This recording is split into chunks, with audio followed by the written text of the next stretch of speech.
เจ้าสบายดีสบายดีได้ยินบ่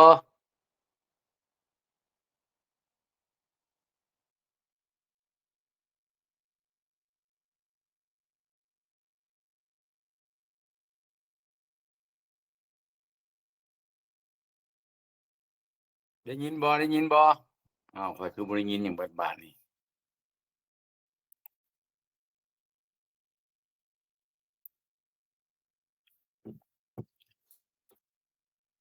ได้ยินบ่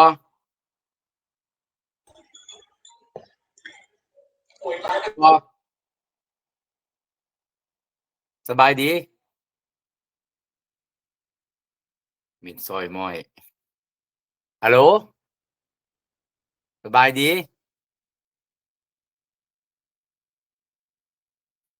เอาอีกจะได้บาดนี้ สบายดีอาจารย์ได้ยินดีแต่เจ้า ได้ยินเนาะโอเคใครเด้แล้วสไลด์อาจารย์โซเด้พากันเห็นบ่ เห็นแล้วอาจารย์ เห็นเนาะเอาใครเด้ซะนะโอ้ยตกใจหมดกำลังถามหมู่อยู่นี่มีไผอยากถามหยังบ่มีไผอยากแลกเปลี่ยนหยังบ่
มีไผอยากถามหยังบ่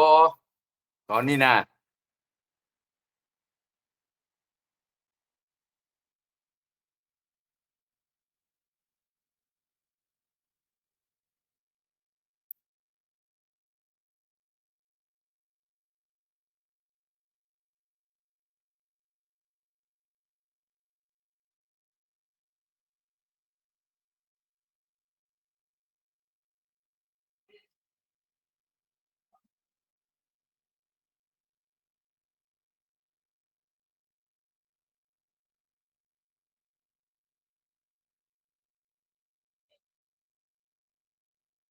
พากันได้ยินบ่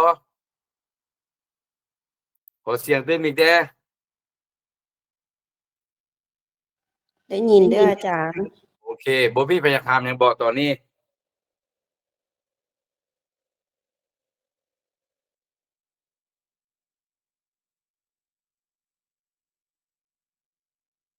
คันมีแล้วถามเด้อคันบ่มีก็มีแต่ถามหมู่บัดนึง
หน่อยหลวงไปอาบน้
สบายดี 9 โมงแล้วขออนุญาตเริ่มเนาะ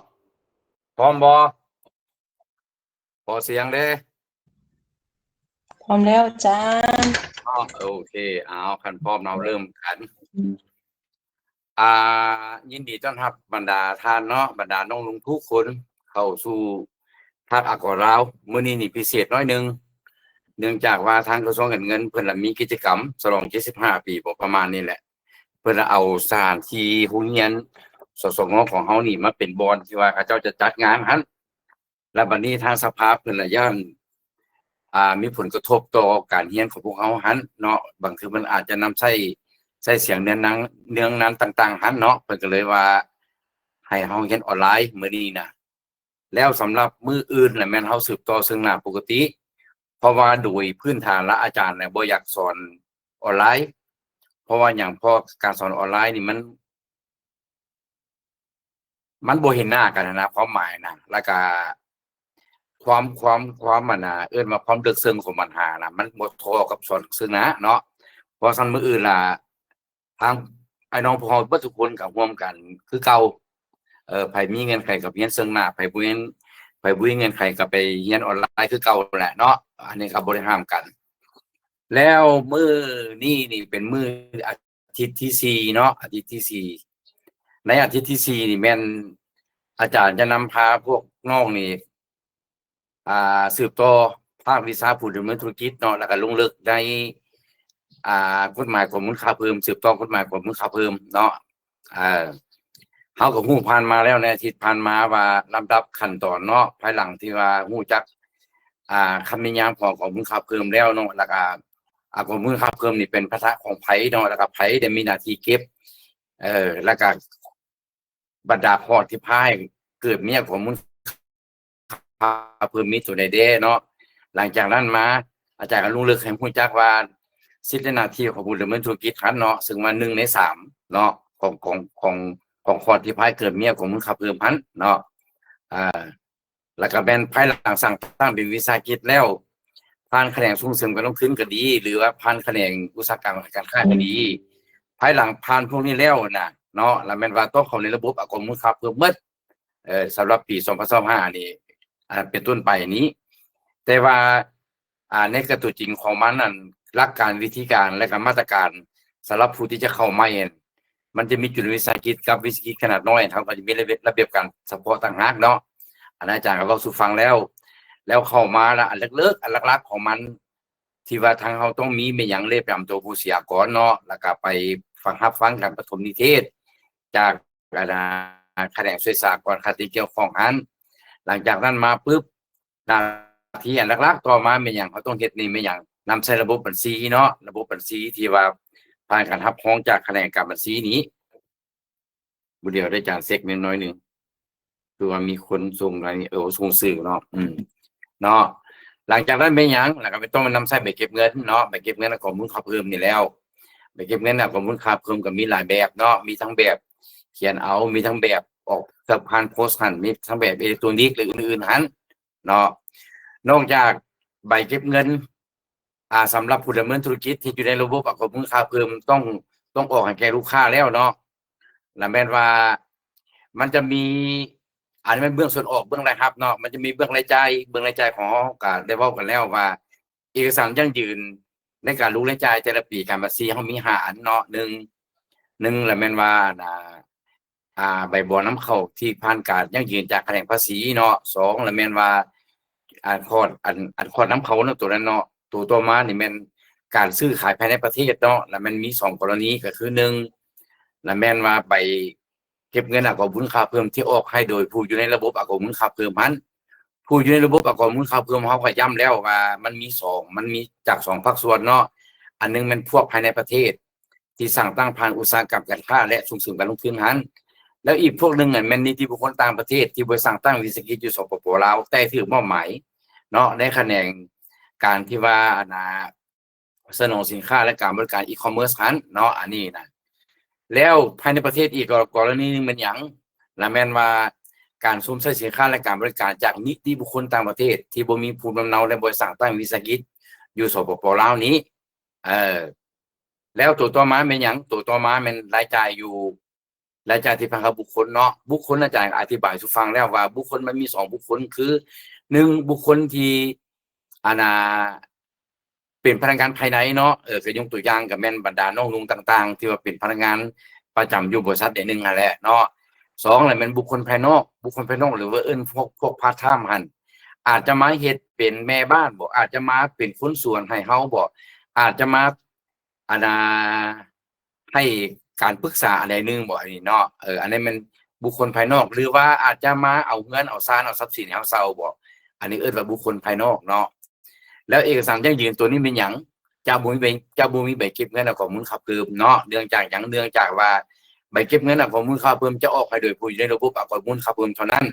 ส่วนผู้มีรายได้แม่นเอาหยังเป็นหลักฐานสัญญาเนาะอันนี้อาจารย์ก็ขอย้ำคืนแล้วตัวต่อมาแม่นหยังเวลาพวกน้องไปซื้อสินค้าและการบริการจากประชาชนทั่วไปที่บ่ได้เดินธุรกิจหันเนาะอาจจะเป็นกลุ่มการผลิตอยู่บ้านบ่ต่างๆบ่อาจารย์ก็ได้ช่วยเบิ่งหนังสือยั่งยืนเนาะยั่งยืนการหนังสือยั่งยืนการซื้อขายหันซึ่งว่าตัวนี้นี่จะมีน้ำหนักของตัวเมื่อว่า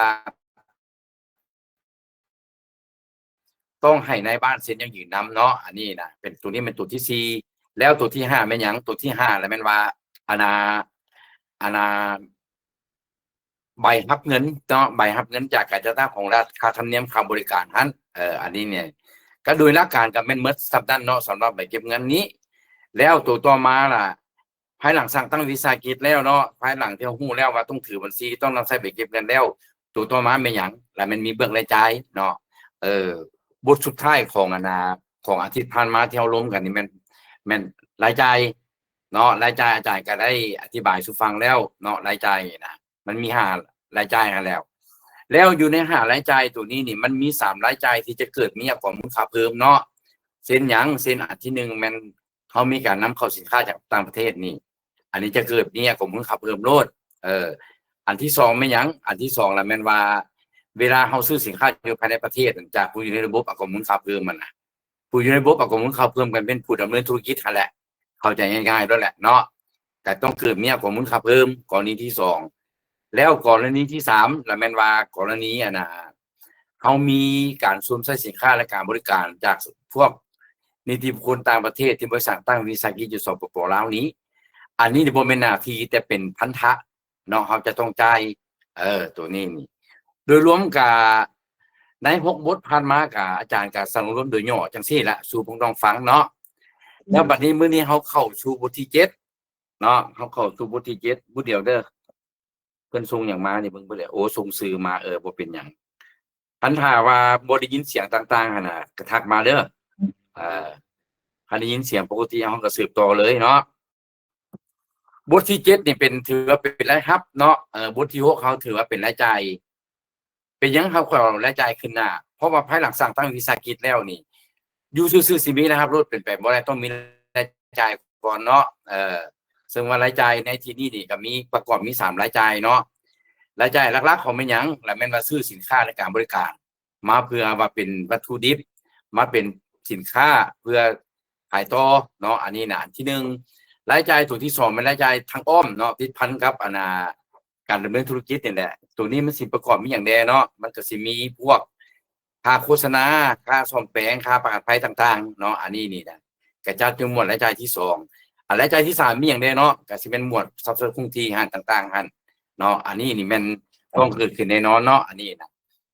บัดนี้ภายหลังที่เฮาฮู้แล้วว่ารายจ่ายที่เกิดขึ้นมีหยังแดเนาะเฮามาเบิ่งรายรับเนาะรายรับนี่ก็แม่นสิ่งที่ว่าจะได้กลับคืนมาเนาะเป็นเงินนี่แหละเป็นเงินเป็นวัตถุต่างๆนี่แหละจากการที่ว่าเฮาสนองให้แก่ผู้อื่นเนาะอาจจะแม่นการสนองเป็นการบริการบ่หรือเป็นการสนองสินค้าที่จำหน่ายได้หั่นเนาะในที่นี้นี่ให้เข้าใจว่ารวมทั้งการให้ล่าการแลกเปลี่ยนการใช้หนี้และการชดใช้เองเนาะอันนี้นะให้เข้าใจว่าถ้าวัตถุใดที่ว่าของเฮาได้รับอนุญาตจากจากแขนงอุตสาหกรรมการค้าหรือว่าส่งเสริมการลงทุนนั่นน่ะที่เฮามีการสนองนี่อันนี้นี่เป็นตัวหลักเนาะแต่นอกจากนั้นมันมีตัวนึงยังเป็นตัวสำรองอยู่เนาะอันนี้นะจะให้พวกน้องเข้าใจจังซี่แล้วในรายรับในที่นี้นี่นะมันจะมี2รายรับเนาะก็คืออาจารย์อธิบายอยู่ถึงๆแหละมีรายรับสำรองนี้แล้วมันมีอีกตัวนึงว่ารายรับการเงินรายรับการเงินในที่นี้นี่เฮาบ่ถือเป็นรายรับจากการดำเนินธุรกิจเนาะในที่นี้นี่ให้เข้าใจว่าสำหรับสถาบันการเงินนี่นะแล้วแม่นว่ารายรับของเขาเจ้านี่แม่นหลักๆแม่นจากดอกเบี้ยเนาะจากการปล่อยกู้บ่จากดอกเบี้ยจากต่าง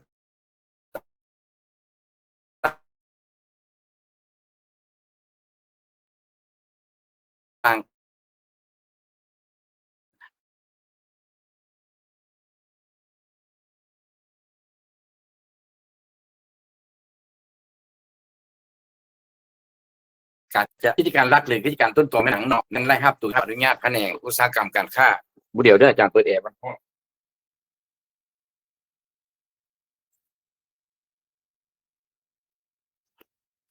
ให้เข้าใจว่าทุกรายรับที่เกิดจากที่ว่าอุตสาหกรรมการค้านะอาณาอนุญาตให้เขาเคลื่อนไหวนะแล้วแม่นถือว่าเป็นรายรับกิจการหลักเนาะอันนี้นะบัดนี้เขาเบิ่งกิจการสำรองบัดนี้เนาะกิจการสำรองนี่แม่นบรรดากิจการแม่นรายรับที่เกิดจากการบังเอิญเนาะการบังเอิญหรือว่าการที่ว่าบ่ได้ครับอนุญาตจากอุตสาหกรรมการค้าโดยตรงนี้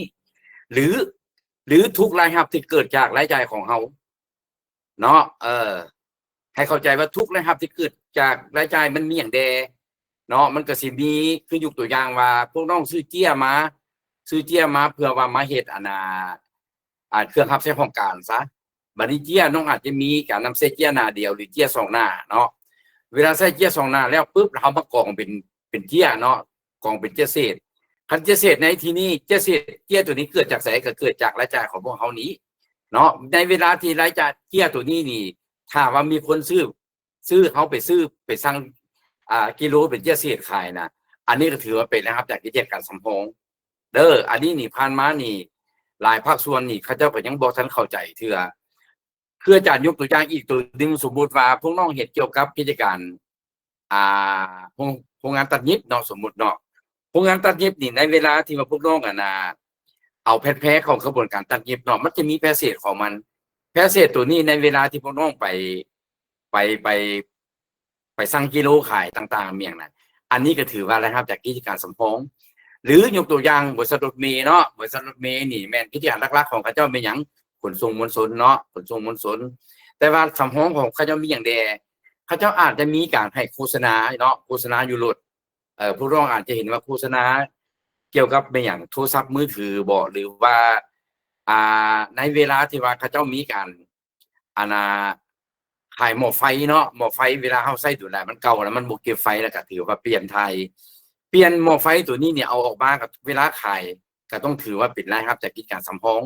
นอกจากนั้นก็มีพวกบรรดาน้ำมันเครื่องต่างๆหั่นเนาะหรือว่ารวมทั้งการเอาทรัพย์สมบัติคงที่เฮาผ่านการใช้งานมาแล้วเนาะที่ว่าใช้งานมาแล้วล่ะมันอาจจะหมดอายุการนำใช้บ่หรือยังมีอายุการนำใช้อยู่นี่เวลาที่พวกน้องสร้างออกนี่อันนี้ถือว่าเป็นรายรับหมดเนาะรายรับหมดส่วนว่ารายรับตัวนี้จะถือยกเว้นของมูลค่าเพิ่มบ่หรือว่าจะถืออัตรา 0% บ่หรือว่าจะถืออัตรา 10% บ่แล้วแต่กรณีเนาะก็คือยกตัวอย่างอาทิตย์ผ่านมาอาจารย์ก็เคยได้ทำเอาคะแนนให้หันเนาะก็มีคนได้ตัวนี้นะสินค้าถ้าว่าบ่อยากถึงแวดดาวนี่แนวไหนก็ขายไปต่างประเทศหันเนาะก็ถึงแวดศูนย์เนาะตัวนี้นะ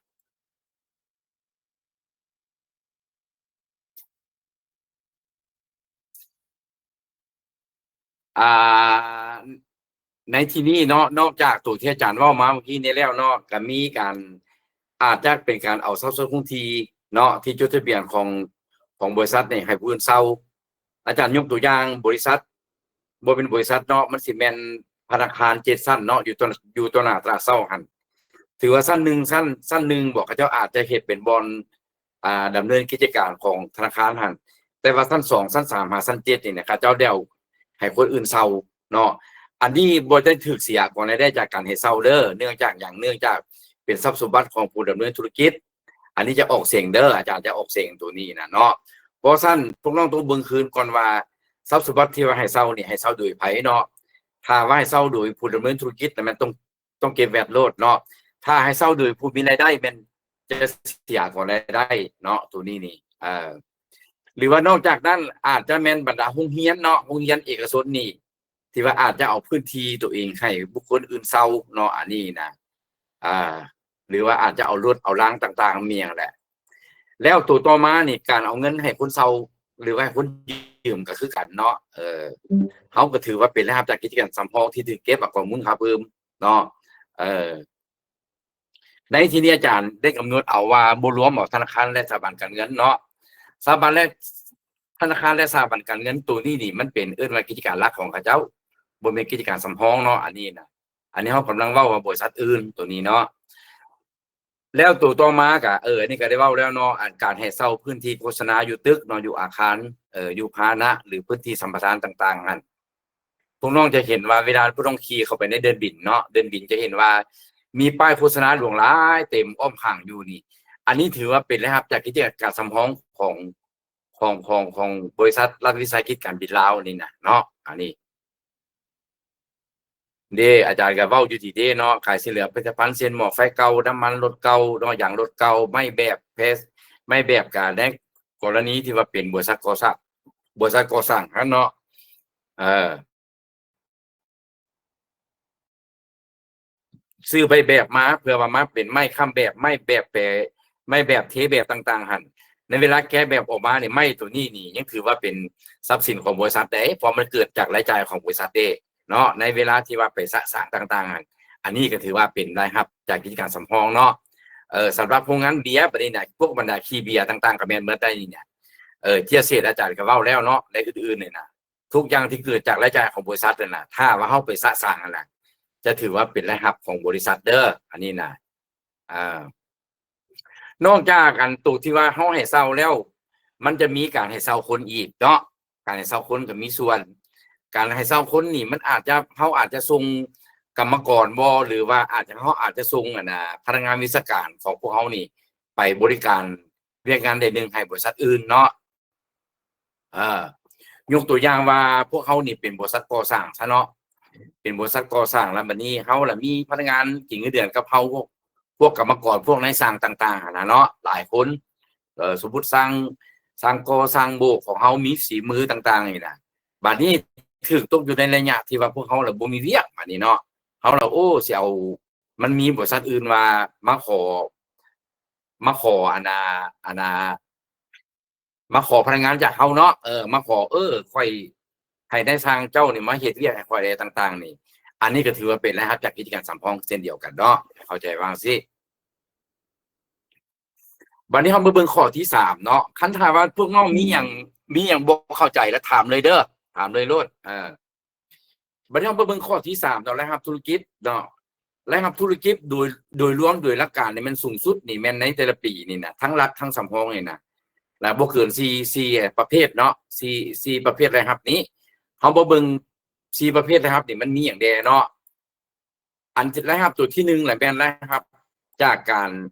สนองสินค้าและการบริการที่ถูกยกเว้นของมูลค่าเพิ่มเนาะรายรับที่ถูกยกเว้นของมูลค่าเพิ่มนี่มันสิอยู่ในลำดับที่1ของใบแจ้งครับใบแจ้งมอบของมูลค่าเพิ่มนั้นเนาะรายรับประเภทนี้นี่ถือว่าเป็นรายรับที่มีความสำคัญเนาะต่อชาติต่อสังคมแล้วก็ต่อประชาชนต่างๆหั่นเนาะจึงถูกกำหนดบ่ให้เก็บของมูลค่าเพิ่มเนาะหรือว่าเข้าใจง่ายๆก็คืออาจารย์อธิบายแล้วว่าแวด 10% นี่แม่นไผจ่ายแม่นผู้ชมใช้เป็นผู้จ่ายโดยจ่ายผ่านผู้ดำเนินธุรกิจเนาะเพราะฉะนั้นถ้าว่าสินค้าตัวนี้หากนอนอยู่ในหมวดยกเว้นของมูลค่าเพิ่มแล้วแสดงว่าผู้ชมใช้สินค้าและการบริการตัวนี้บ่จำเป็นสิจ่ายแวดแสดงว่าเฮาเซฟลง 10% เนาะอาจารย์ยกตัวอย่างว่าเวลาที่ว่าพวกน้องไปจ่ายค่าไฟฟ้าเนาะ110%แม่นเด้ 100% แม่นค่าใช้จ่ายค่าไฟฟ้าอีก 10% แม่นพันธะอากรทางอ้อมเนาะซึ่งว่าผู้ชมใช้เป็นผู้รับผิดชอบจ่ายนี้โดยจ่ายผ่านบริษัทรัฐวิสาหกิจไฟฟ้าลาวนี้เนาะแสดงว่าในจุดนี้นี่สินค้าประเภทไฟฟ้าเนี่ยเขาจ่าย 110% นี่เนาะแต่ว่าสินค้าตัวที่ว่าถูกยกเว้นนี่เขาจะจ่ายแต่ 100% แสดงว่าเขาเซฟลงอีก 10% เนาะ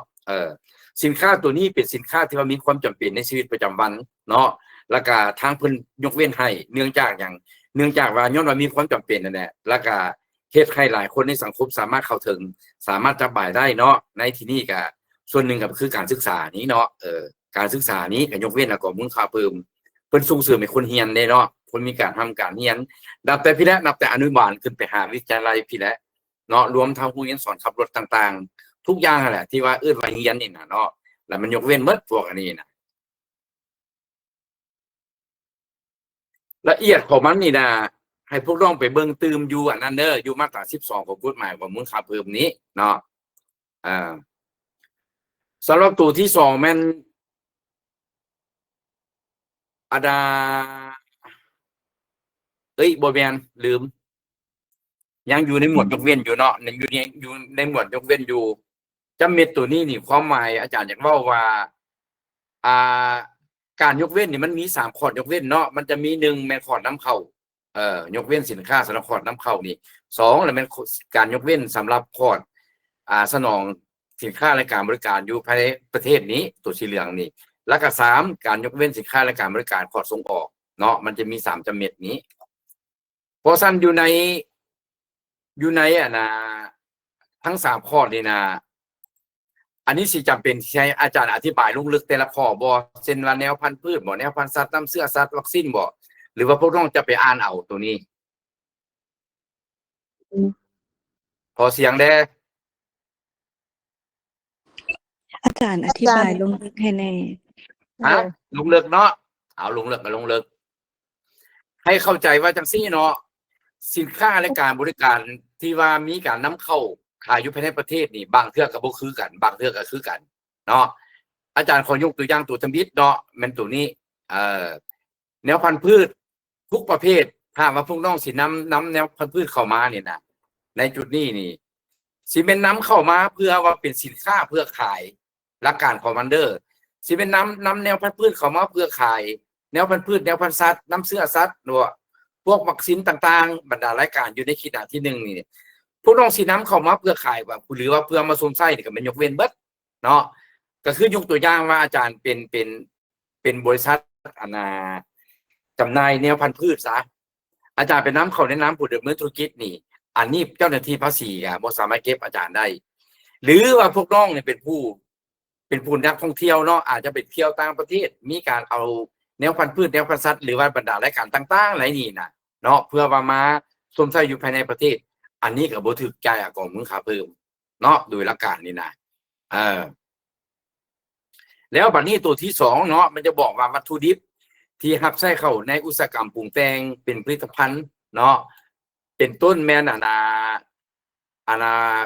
การผลิตฝุ่นวิทยาศาสตร์ยาปราบศัตรูพืชที่เป็นอันตรายน้อยและตามที่ได้กำหนดไว้กฎหมายที่เกี่ยวข้องนี้อันนี้เข้าใจว่าจังซี่เด้อระยะผ่านมานี่ยังมีหลายภาคส่วนยังเข้าใจผิดคำว่าฝุ่นตัวนี้นะเพิ่นยกเว้นเฉพาะแต่วัตถุดิบเนาะวัตถุดิบคำว่าวัตถุดิบในที่นี้การที่ว่าพวกน้องสามารถนำใช้เป็นวัตถุดิบได้นี่ก็ต้องเมื่อว่าพวกน้องนี่ต้องเป็นโรงงานผลิตฝุ่นเนาะพวกน้องต้องเป็นโรงงานผลิตฝุ่นบาดนี้อยู่ในกฎหมายหัวนี้นี่เพิ่นบอกว่าบรรดาฝุ่นวิทยาศาสตร์บ่ยาปราบศัตรูพืชนี่บ่เป็นรายการยกเว้นแล้วเนาะนอกจากวัตถุดิบนี่เป็นยังเพิ่นค่อยเขียนสิเพิ่นเขียนที่ย้อนว่าเพิ่นเป็นการส่งเสริมให้มีการผลิตภายในประเทศเนาะตัวที่2นี้บาดนี้ตัวที่3นี่แม่นวัตถุอุปกรณ์และเครื่องจักรรับใช้เรียกงานเกษตรกรรมนี้เนาะที่ภายในประเทศบ่สามารถตอบสนองได้นี้อยากให้พวกน้องเข้าใจจังซี่เนาะคำว่าวัตถุอุปกรณ์นี่มันรวมทั้งแบบว่าดอกอะไรต่างๆหันเนาะหรือว่าเครื่องมือรับใช้ต่างๆมีอย่างนั้นเนาะและเครื่องจักรในที่นี้มันอาจจะเป็นสำเร็จรูปมาแล้วเช่นว่ารถไถนารถไถนานะครับรถไถนาเดินมองพวกนี้นะเนาะบัดนี้รับใช้ในงานเกษตรกรรมในที่นี้พวกต้องเข้าใจว่าเกษตรกรรมในที่นี้2แขนงย่อยของมันก็คือ1ปลูกฝัง2สัตว์เนาะให้เข้าใจว่าเอามาให้เรียกเกษตรกรรมแท้ได้เนาะยกตัวอย่างว่าจักรวานก้าจักรไถรถไถนาจักรพันเข้าจักรเกี่ยวเข้าหรือว่าบรรดาอะไรของหรือว่าบรรดาวัตถุอุปกรณ์ที่ติดเช่นพวกส่วนพวกนั้นต่างๆบัดนี้สำหรับเรื่องตัดเด้เป็นอย่างเดมันจะมีหางไก่หางใส่น้ำให้ไก่กินนี้แต่ว่าอยู่ในนี่เพิ่นบอกไว้ว่าที่ภายในประเทศบ่สามารถตอบสนองได้ก็แสดงว่าถ้ามีการยั่งยืนจากแขนงเกษตรกรรมว่าสำหรับสินค้าตัวนี้เด้อสมมุติรถไถนาเนาะโอ้เราเฮาเฮ็ดได้เด้อก็แสดงว่าบ่สามารถยกเว้นเนาะอาจารย์ICเบิ่งเด้อที่ภายในประเทศบ่สามารถตอบสนองได้นี่ให้เข้าใจว่าซี่เนาะทุกอย่างอยู่ในนี่ถ้าเราเฮานี่บ่สามารถผลิตบ่สามารถตอบสนองได้หรือว่าผลิตได้แต่บ่สามารถมีความเพียงพอนี่ถือว่าผู้นี้ยังนอนอยู่เว้นอยู่เนาะอันนี้นะตัวต่อมาก็อันนี้ติดพันกับภาครัฐเนาะเคมีที่นำเข้ามาเพื่อมาพ่นคั่วครับ เพื่อมาทดลองนี้เนาะเพื่อว่าวิจัยการวิทยาศาสตร์ต่างๆนี่อันนี้ก็ยกเว้นสแตมป์คือกันสแตมป์อักษรสแตมป์ไปรษณีย์บรรดาเครื่องบินเนาะวัตถุรับใช้ขนส่งทางอากาศนี่บ่รวมเครื่องบินมารับใช้ส่วนตัวหรือว่าสายการบินวัตถุอุปกรณ์รับใช้ทางอากาศในที่นี่นี่มันจะรวมทั้งมีพวกอะไรเด้อมันจะมีอะไรยนต์ต่างๆหั่นแล้วก็บรรดาเครื่องต่างๆอยู่ภายในยนต์นั่นเนาะอันนี้สิว่าเปลี่ยนแปลงกันอาจจะเป็นตู้ตั้งผู้โดยสารบ่หรือว่าวัตถุอีสังก็เครื่องมือรับใช้สัญญาณยนต์บ่ต่างๆบ่อยู่ภายในยนต์นั่นแหละอันนี้นะเนาะแล้วก็น้ำมันเชื้อไฟน้ำมันอื่นรับใช้การบริการขนส่งทางอากาศนี้เนาะแล้วก็สินค้านำเข้าในเวียกงานราชการเนาะอาจารย์เซตตัวใหม่แน่ อันสไลด์บ่มีว่ะอาจารย์ เอาอาจารย์เอาบทเรียนขึ้นหน้าเลยที่เดี๋ยวบ่มีว่ะ บทที่7นี่บ่อาจารย์ แมน อาจารย์มันบ่ เพ เรื ราะ อน ว่า จั คันสร้างคันฮะ มันบ่เรือนนะมันอยู่หัวข้อบ่ ผู้ ดี เรียนมันหากันอยู่ข้อที่2อาจารย์กิจการหลักและกิจการสำรอง อ้าวมันบ่เรือนว่ะ อาจารย์แช อา ร์ จารย์เรือน คนละหน้าบ่ บ่เดียวเด้อ ของเขาเลื่อนได้อาจารย์ของเขาอยู่กับอาจารย์นะฮะ บ่ เป็นทำอินเทอร์เน็ตที่ เรือนอยู่บ่แม่นไผบ่เรือนแม่นไผเรือนไผบ่เรือนบอกเด้อคันถามว่าบ่เรือน บ่เลื่อนเด้ออาจารย์ ตัวนี้เดือนละอาจารย์ คันบ่เรือน บ่เล่นเด้ออาจารย์ ตอนนี้เรือน เมื่อ กี้บ่เรือนเดี๋ยวนี้เรือนแล้ว ไปละเด้อ เรือนแล้วบ่ โดย เอาต่ เจ้า อ เจ้า เนาะ เรื่องละอาจารย์ แล้วก็บรรดาสินค้าเนาะเพื่อนำใช้ของในเวียกงานราชการของสำนักงานผู้ต่างหน้าองค์การจัดตั้งสากลนี้เนาะแม่นไผที่ว่าเฮ็ดเวียกกับองค์การจัดตั้งสากลหรือว่าบรรดาทูตต่างๆเนี่ยเนาะอันนี้นี่แม่นเวลานำเข้าสินค้าเนี่ยจะถึงยกเว้นเนาะอันนี้นะแต่ว่าก่อนจะถึงยกเว้นนั่นบ่แม่นว่าสิไปขอภาษีโกโก้บ่แม่นไหนจะต้องได้เฮ็ดหนังสือไปหาภาษีหนังสือมหาอากรเพื่อว่ายั่งยืนว่าสินค้าในการนำเข้ามานี่มันมีอย่างใดเนาะเพิ่นค่อยสิอนุญาตให้แล้วก็ตัวต่อมานี่มันปุ้มแบบมันไปเฮ็ดเวียกบ่หรือว่าดำเนินธุรกิจทางการศึกษานี่เนาะแล้วมันพวกแบบปึ้มแบบเรียนแบบสอนอุปกรณ์ที่ทันสมัยรับใช้การเรียนการสอนนี่เนาะรับใช้ห้องค้นคว้าและห้องทดลองนี่โดยการได้รับอนุญาตจากแขนงการที่จากกระทรวงที่เกี่ยวข้องกับกระทรวงศึกษาแหละในจุดนี้อาจารย์อยากอธิบายจังซี่เนาะ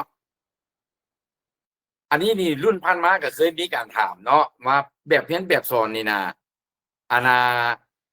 นำเข้ามาเป็นภาษีคือเก็บเจ้าสิเป็นนำปึ้มคอมแบบเรียนคอมพิวเตอร์เรียนภาษาอังกฤษก็ตามถ้าว่าเป็นตัวหนังสือไทยนะเนาะจะนำเข้ามาเพื่อว่าอาจจะไม่ให้นักเรียนบทต่างๆนี่อันนี้ต้องไปขออนุญาตจากกระทรวงศึกษาก่อนเนาะถ้ากระทรวงศึกษายังยืนว่าปึ้มแบบเรียนที่พวกน้องจะนำเข้ามานี่นะเป็น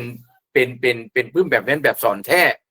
แล้วมันว่าเขาเจ้าจะมีหนังสืออนุญาตให้แล้วภาษีจะบ่คิดไรเอาอันนี้นะเนาะสำหรับอุปกรณ์ที่ทันสมัยตัวนี้มันกว้างเนาะมีทั้งโปรเจคเตอร์มีทั้งโน้ตบุ๊กต่างๆเนาะโน้ตบุ๊กโดยหลักการแล้วแม่นว่าถ้าว่าเอาไปนำใช้เข้าในการแต้มแบบบ่เข้าในการบันทึกบัญชีต่างๆบ่อันนี้จะถือเป็นอุปกรณ์ที่ว่าคือเสียกว่ามูลค่าเพิ่มแต่ถ้าว่าตัวนี้ถ้าว่าเอาเข้ามาใช้การเรียนการสอนนี่จะถือยกเว้นเนาะให้เข้าใจว่าจังซี่ตัวนี้นะแล้วตัวต่อมานี่แม่นพันไผเฮ็ดเวียกอยู่กับบรรดาบริษัทเข้าเนาะจะต้องได้ฮู้ว่าคำแทงนี่นะเป็นคำแทงนี่เป็นธุรกรรมที่ถือเสียกว่ามูลค่าเพิ่มถ้าว่าคำแทงตัวนี้นี่บ่ได้นำมาค้ำประกันการพิมพ์พันธบัตรนี้เนาะเพราะซั่นคำแทงจะถูกยกเว้นกว่าตัวเมื่อว่าคำดังกล่าวนี่จะเอามาเพื่อค้ำประกันการพิมพ์เงินเนาะหรือว่าการหรือว่าตัวอื่นก็สิมีการนำเข้าเงินนี้เนาะการนำเข้าเครื่องจักรวัตถุอุปกรณ์ต่างๆเพื่อว่ามาพิมพ์เงินนี้เนาะและจะที่ยกเว้นก็ต่อเมื่อว่าทั้งหลายทั้งปวงเด้อและแม่นว่าธนาคารแห่งสปป.ลาวจะเป็นผู้อนุญาตเนาะบ่แม่นว่าโอ้ข่อยนำเข้าคำแทงเด้อเพื่อรับประกันการพิมพ์เงินเด้อเว้าแล้วเป็นภาษีเสือบ่แม่นใด เนาะจะต้องได้ไปเสนอหาอาณาจะต้องได้มีการมอบหมายเนาะหรือว่าได้มีการยั่งยืนจากธนาคารแห่งสปป.ลาวนี้ แล้วตัวต่อมานี่มันยาปัวสัตว์เนาะอันไหนที่เป็นยาปัวสัตว์อวัยวะผิดเทียมเพื่อว่ามาเปลี่ยนใส่ร่างกายของสัตว์นี่แล้วแม่นว่ายกเว้นอันนี้นะเนาะเช่นว่ามาคาดเนาะเขาอาจจะเอาโล่เขาอาจจะล่อเนาะเขาอาจจะนำเขาล่อเพื่อว่าเอามาผูกใส่คอหมานั่นให้มาแล่นเป็น3 ขา4 ขาได้อย่างเนาะอันนี้นะหรือว่าบรรดายาต่างๆนั้นเนาะตัวมานี่มันยาพื้นเมืองเนาะเมื่อกี้นี่มันสัตว์บัดนี้เป็นคนยาพื้นเมืองเนาะอวัยวะเทียมเนาะอาจจะเป็นแขนปลอมขาปลอมบอดต่างๆเมียงแหละเนาะอันนี้นะอาจารย์ก็เห็นแต่แขนปลอมกับขาปลอมมาแหละผ่านมานี่นะอวัยวะเทียมเสกคนนี่นะเนาะเปลี่ยนเพื่อเปลี่ยนมีหัวใจอีกเนาะตัวนี้นะเพื่อเปลี่ยนทายใส่ร่างกายคนและสัตว์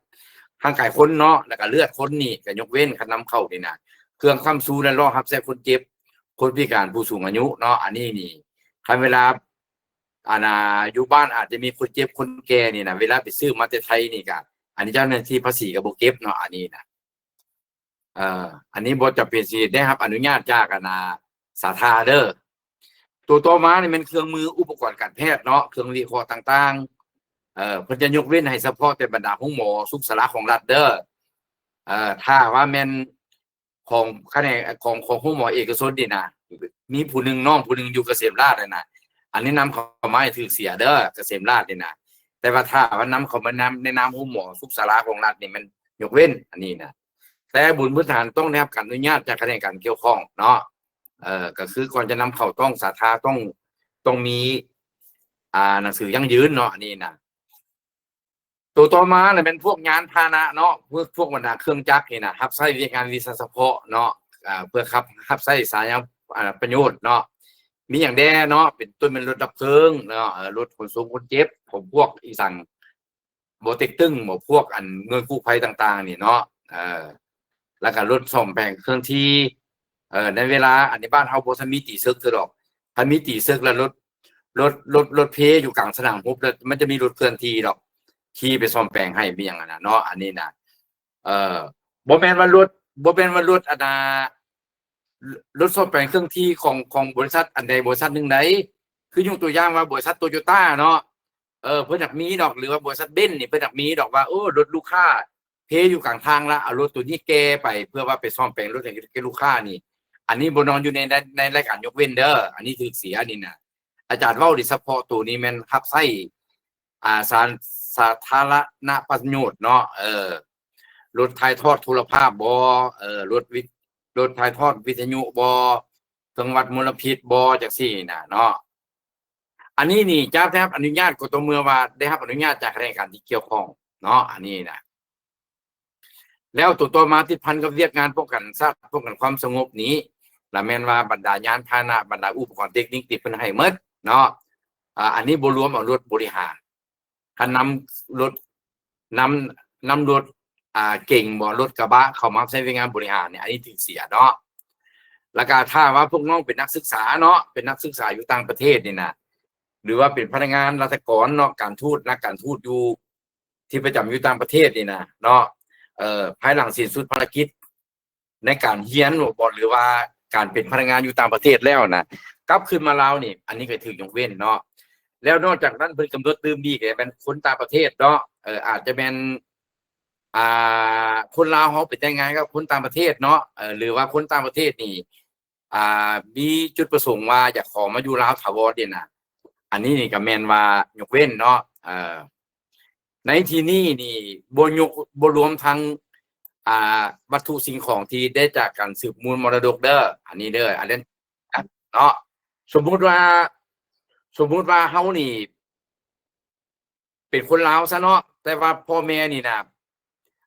เป็นคนลาวคือกันนั่นแหละแต่ไปตัดสัญชาติอยู่ต่างประเทศสมมุติเนาะเกิดว่าพ่อแม่นี่ล้มหายตายจากเนาะแล้วพ่อแม่เขียนพิธีกรรมให้เฮาว่าเขาจะได้อันนี้อันนั้นแน่นี่นะเนาะอันนี้ถ้าว่าวัตถุสิ่งของดังกล่าวนี่นะคันถ้าเคลื่อนย้ายเข้ามาในลาวเนี่ยแม่นจะถูกเสียกว่ามูลค่าเพิ่มเนาะอันนี้นะให้เข้าใจว่าวัตถุสิ่งของนี่เป็นสิ่งที่จับใบเคลื่อนย้ายได้เด้อแต่ว่าถ้าว่าได้รับบุญมรดกต่างๆอยู่ต่างประเทศนี่อันนี้มัน จะบ่ถืออากรของเราวเนาะจะไปถืออากรของต่างประเทศพุ่นอันนี้นะแล้วตัวต่อมานี่นะบรรดาสินค้าและการบริการเนาะเพื่อสนองแก่โครงการช่วยเหลือล่านี้เนาะแล้วแม่นว่าอันนี้ก็ยกเว้นเนาะคือกันเช่นว่าสมมุติว่าอีสานยกตัวอย่างว่าจังไดเบิ่งเด้ออาจารย์คิดก่อนเด้อยกตัวอย่างว่าองค์การ GIZ เนาะองค์การ GIZ นี่เป็นองค์การสากลของประเทศเยอรมันองค์การนี้นี่เป็นเขาเจ้าจะแต่ละปีเขาเจ้าจะให้เงินช่วยเหลือล่าลาวเนาะอาจจะเป็นช่วยเหลือเป็นวัตถุอาจจะเป็นอุปกรณ์ต่างๆนะพวกนี้นี่มันจะรักษาป่าพวกนี้นะเนาะอยู่เขตสังทองต่างๆเป็นพวกนี้แหละไปช่วยหมดแล้วในเวลาที่ว่าเขาเจ้านำสินค้าและการบริการตัวนำสินค้าเข้ามาจากต่างประเทศเนี่ยอันนี้มันยกเว้นเนาะเข้าใจวางสิแล้วก็การนำเข้าพลังงานไฟฟ้าจากต่างประเทศเพื่อสนองสปป.ลาวเนาะอันนี้นี่ครับก็คือจะเข้าใจง่ายแล้วอันเมื่อกี้เนี่ยจะอธิบายนี่มันทั้งหมดทั้งหลายทั้งปวงนี่มันกรณีนำเข้าเนาะบัดนี้เฮามาเบิ่งอยู่ภายในประเทศบัดนี้ภายในประเทศเพิ่นจะบอกว่าพืชเกษตรกรรมที่บ่ทันผ่านการปรุงแต่งหรือผ่านการปรุงแต่งขั้นต้นเป็นต้นการฝานการบดการสีของเปลือกออกการเอาเม็ดออกอันนี้มันภายในประเทศเด้อพวกน้องจะเห็นว่าตัวนี้นี่นะยูคอร์น้ำเข้าจะบ่มีเนาะพืชเกษตรกรรมยังบ่ผ่านการปรุงแต่งนี่18รายการอยู่ตัวเทิงนี่บ่มีพวกนี้เห็นบ่พันบ่มีแล้วอยู่ภายในประเทศยกเว้นแล้วเวลานำเข้ามันถูกเสียเนาะพืชเกษตรกรรมมันสิมีหยังแดอาจารย์พวกเข้านี่นะเนาะเข้านี่นะถ้าว่าเป็นพวกน้องนำเข้ามาเพื่อกินจากต่างประเทศนี่อันนี้ถูกเสียเด้อถูกเสียทั้ง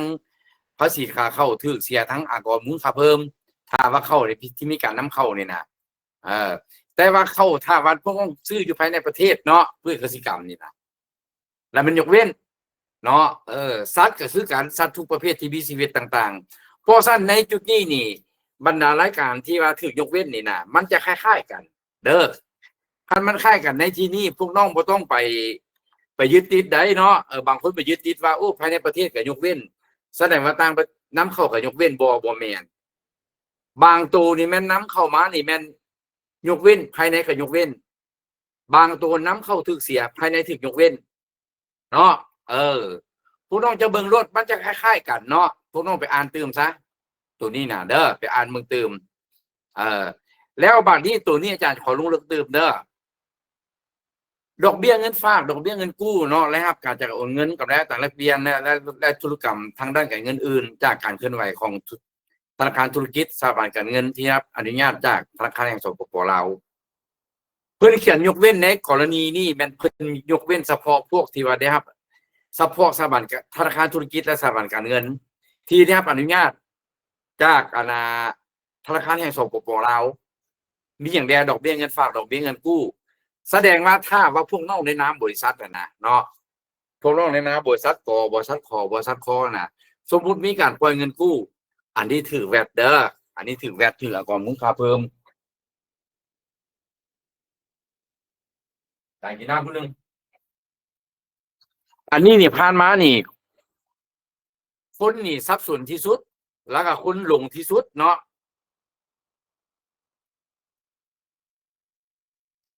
คุณแล้วเข้าใจว่าสมมุติว่าบริษัทลาวโตโยต้าซะเนาะเขาเจ้าแหละไปปล่อยเงินกู้เนาะเขาเจ้าไปปล่อยเงินกู้แล้วเขาเจ้าเข้าใจว่าการปล่อยเงินกู้ไปแล้วเขาเจ้าได้เงินได้ดอกเบี้ยมาในที่นี่นี่เขาเจ้าเข้าใจว่าบ่ถูกเสียของมูลค่าเพิ่มตัวจริงบ่แม่นเนาะตัวจริงบ่แม่นตัวจริงเนี่ยแม่นถ้าว่าวิสาหกิจที่สร้างตั้งผ่านอุตสาหกรรมการค้าก็ดีหรือส่งเสริมการลงทุนก็ดีถ้าว่าทั้งสองวิสาหกิจดังกล่าวหากบ่ได้สั่งตั้งผ่านโดยการสังกัดอนุญาตจากธนาคารแห่งสปป.ลาวนี่นะและต้องอยู่ในแขนงธนาคารกับสถาบันการเงินนี่แสดงว่าถือเสียของมูลค่าเพิ่มหมดเนาะใครเข้าใจว่าจังซั่นตัวอื่นๆคล้ายๆกันเนาะอาจารย์จะเว้าแต่เฉพาะตัวที่ว่ามันเที่ยวบ่คือกันหั่นเนาะ เรียกการบริการการศึกษาเนาะการบริการการศึกษาบัดนี้อาจารย์ขอลงลึกตื่นหน่อยหนึงก็คือ นับแต่โรงเรียนเลี้ยงเด็กไปแล้วโรงเรียนอนุบาลโรงเรียนประถมโรงเรียนมัธยมโรงเรียนวิทยาชีพโรงเรียนสอนกีฬากายกรรมวิทยาลัยวิทยาคารมหาวิทยาลัยแสดงว่าพวกนี้นี่นะถ้าว่าเปิดโดยโรงเรียนของรัฐเนาะแล้วแม่นว่าพวกโรงเรียนของรัฐบ่ได้เดิมเป็นธุรกิจเนาะแล้วมันจบไปแต่ว่าถ้าว่าเป็นโรงเรียนของเอกชนเนาะอาจจะเป็นโรงเรียนเลี้ยงเด็กนับแต่โรงเรียนเลี้ยงเด็กจนถึงวิทยามหาวิทยาลัยน่ะแล้วแม่นว่าเวลาที่พวกน้องไปเรียนไปสมใช้บริการจะบ่ถูกจ่ายข้อมูลค่าเพิ่มเนาะอันนี้นะอาจารย์จะเบิ่งเด้อจะเบิ่งตัวใดที่ว่ามันค่อนข้างเข้าใจยากๆได้นี่การประกันภัยก็คือกันเนาะถ้าว่าพวกน้องล่ะโอ้ไปประกันสุขภาพก่อนนะดีเนาะอันน่ะอับประกันเวลาเจ็บเป็นเนาะเวลาเจ็บเป็นนู่นเวลาเข้าห้องหมอต่างๆนี่อันนี้นี่บรรดาบริษัทที่ว่าสนองการบริการด้านประกันภัยนี่ก็บ่มีสิทธิ์เก็บไว้จากพวกน้องเนาะอันนี้นะสิเป็นประกันสุขภาพบ่ประกันชีวิตของคนบ่ประกันชีวิตชีวิตประกันสุขภาพชีวิตเนาะของคนและสัตว์และต้นไม้อีกเนาะอันนี้ก็ถือว่ายกเว้นแล้วตัวต่อมามีหยังการยกเว้นจากการยกเว้นข้อมูลข่าวเพิ่มจากกิจการการกวดการวิจัยการวิจัยพยาธิคนและสัตว์เนาะเพิ่นให้เฉพาะแต่การบริการกวดเด้อกวดปิ่นผัววิจัยคนและสัตว์เนาะพยาธิคนและสัตว์สมมุติว่าพวกน้องล่ะไปนอนห้องหมอซะเนาะอยู่ในแพ็กเกจตัวนี้สมมุติว่า10 ล้านตัวนี้นี่เพิ่นบอกว่ามีทั้งกวดเด้อมีทั้งปิ่นผัวเด้อมีทั้งวิจัยเด้อต่างๆและก็หมอกระจายยาให้อันนี้ว่ายกเว้นเนาะแต่ว่าถ้าว่าพวกน้องไปซื้อยากับพวกหมอซื้อยากับบรรดาห้างขายยาต่างๆนี่นะเนาะอันนี้จะถูกใจายแวดเด้อเดี๋ยวนี้นี่บรรดาห้างขายยาระยะผ่านมานี่แม่นเขาจะจัดอยู่ในหมวดจุลวิสาหกิจเนาะหรือว่าพวกเสียก่อนแบบบ่เมาเนี่ยเพราะฉะนั้นพวกนี้นี่นะปัจจุบันนี้นี่เขาเจ้าบ่มีสิทธิ์เก็บแวดเถื่อเนื่องจากว่าเขาเจ้าบ่ได้เข้าแวดเต็มรูปแบบเถื่อเนาะเขาเจ้าอยู่ในระยะข้ามผ่านจากการเสียก่อนแบบมอบเมานี่นะไปสู่การเสียก่อนแบบมันผู้อยู่ในระบบข้อมูลค่าเพิ่มหันเนาะเป็นการถือบัญชีกันการออกไปเก็บเงินหันเพราะฉะนั้นในระยะนี้นะท่านจะเห็นว่าถ้าว่าพวกน้องไปซื้อยาจากห้างขายยาทั่วไปนะแล้วแม่นว่าจะบ่ถูกใจแวดเถื่อเนาะแต่ว่าภายหลังจากที่ว่ากระทรวงการเงินได้มีคำแนะนำเกี่ยวกับการเก็บข้อมูลค่าเพิ่มจากการเข้า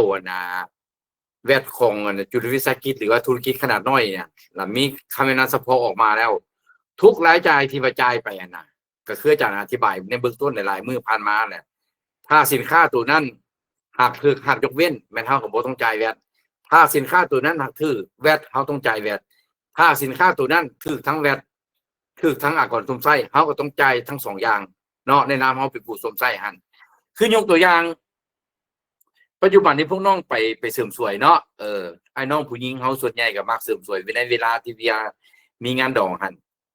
เฮาอาจจะไปเสริมสวยกับห้านเนาะกับห้านเสริมสวยทั่วไปหั่นห้ามเสริมสวยทั่วไปมันเสียก่อนแบบบ่เหมาผ่านมานี่นะล่ะเฮาในนามผู้สมไส้นี่จะบ่ได้จ่ายแวดล่ะจะบ่ได้จ่ายก่อนสมไส้แต่ภายหลังถ้าว่าเพิ่นมีความพร้อมเพิ่นประกาศออกมาแล้วว่าทุกวิสาหกิจต้องเข้าในระบบข้อมูลค่าเพิ่มในเวลานั้นพวกน้องไปซะผมบอกไปแต่งหน้าเสริมสวยต่างๆก็จะเป็นงานดอกงานหยังเนี่ยจะถูกเสียก่อนสมไส้แล้วบัดนี้เนาะส่วนว่าอันอื่นๆก็คล้ายๆกันเนาะยาปิ่นปัวสัตว์พื้นเมืองต่างๆสินค้าแต่โครงการช่วยเหลือล่าบ่อันนี้นี่แม่นคือกันกับการนำเข้าแล้วอันตัวต่อมานี่แม่นถ้าว่าแม่นไผเฮ็ดเวียกอยู่เคลื่อนไฟฟ้าเนาะแล้วแม่นว่าในเวลาสนองไฟฟ้าให้แก่บริษัทไฟฟ้าลาวน่ะเพื่อว่าไปขายต่อนี่อันนี้มันถึงยกเว้นเด้อถึงยกเว้นแต่ว่าอาจารย์บ่ฟันธงเบิดทุกเขื่อนเด้อว่าบ่แม่นทุกเขื่อนที่สร้างอยู่ในลาวแล้วมันเวลาขายไฟฟ้าให้แก่ไฟฟ้าลาวแล้วยกเว้นบ่แม่นมันจะมีเฉพาะแต่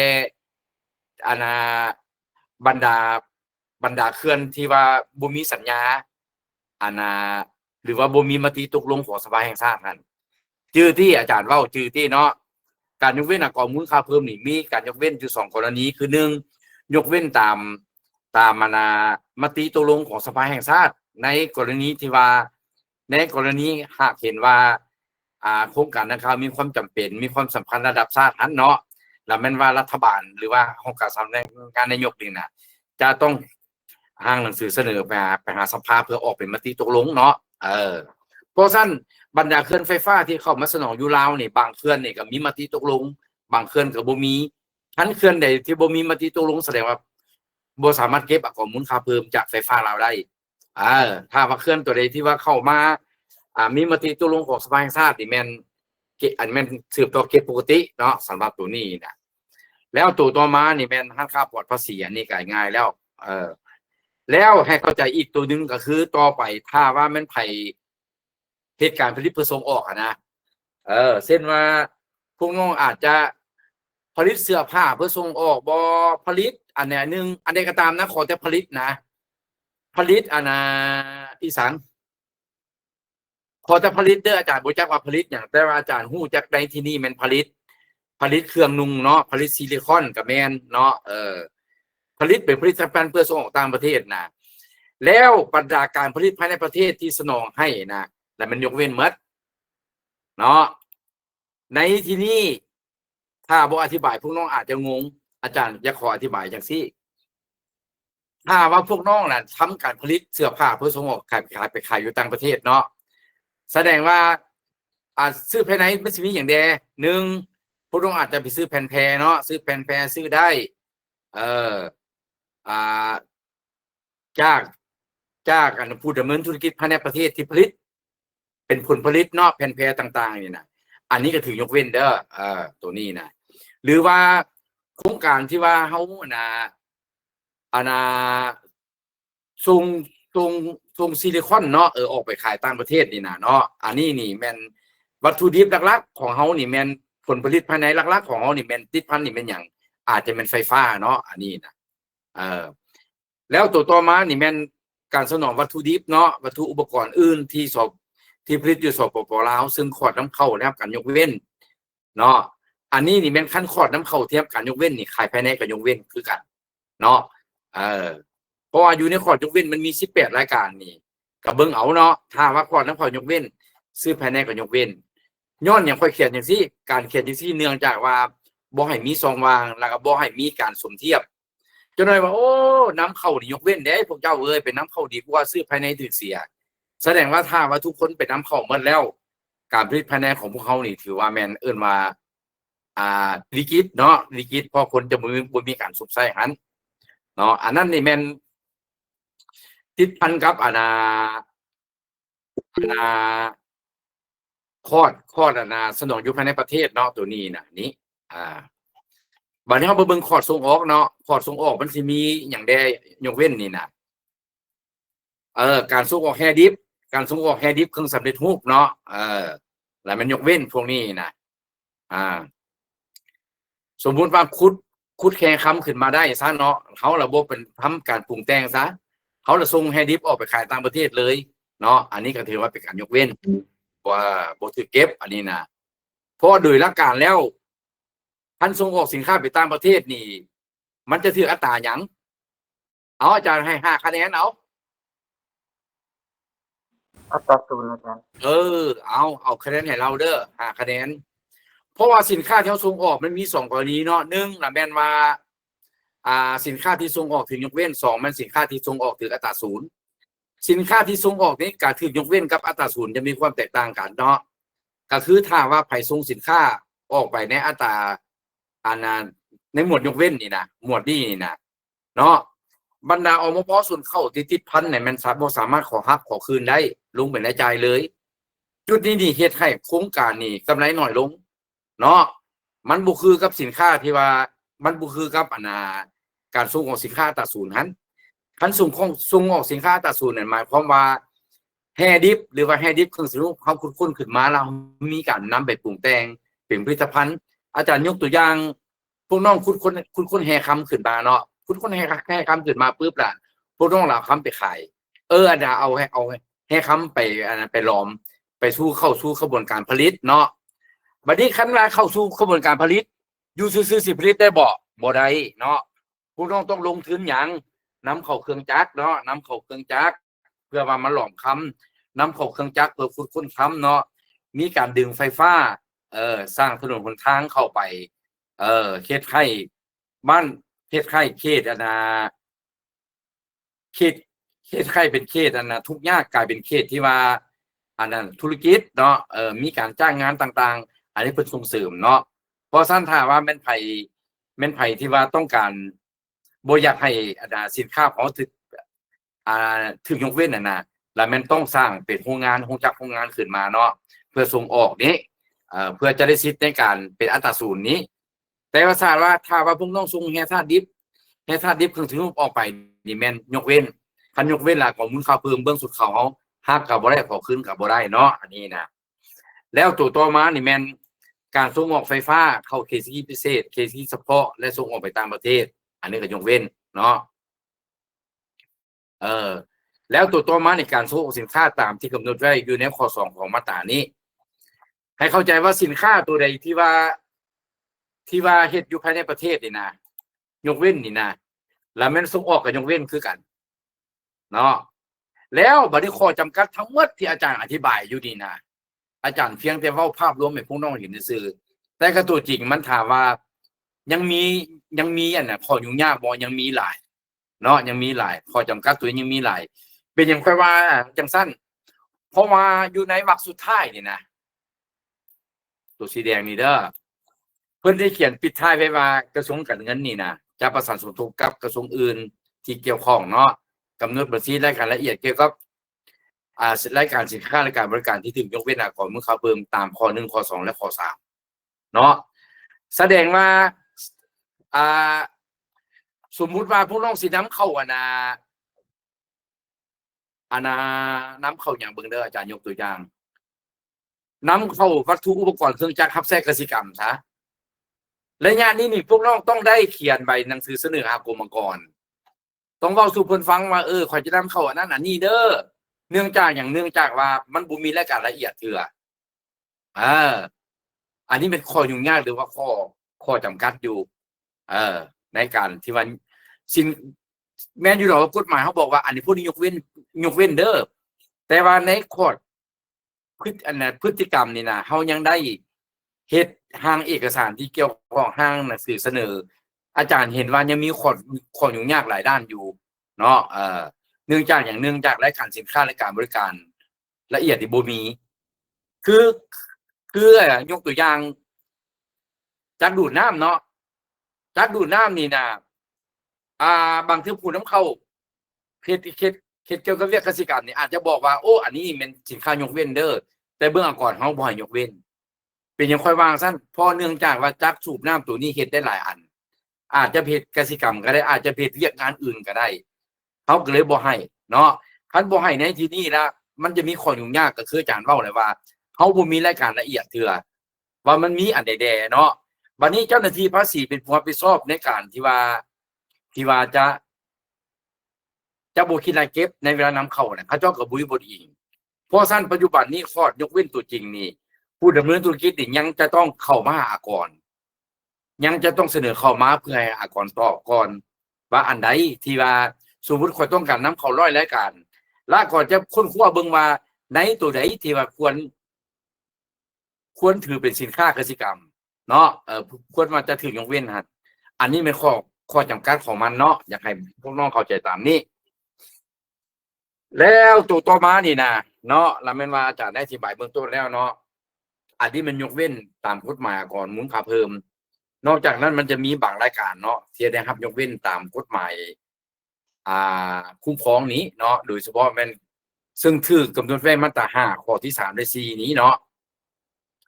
มันสิมีเนาะอันที่1แล้วแม่นถ้าว่า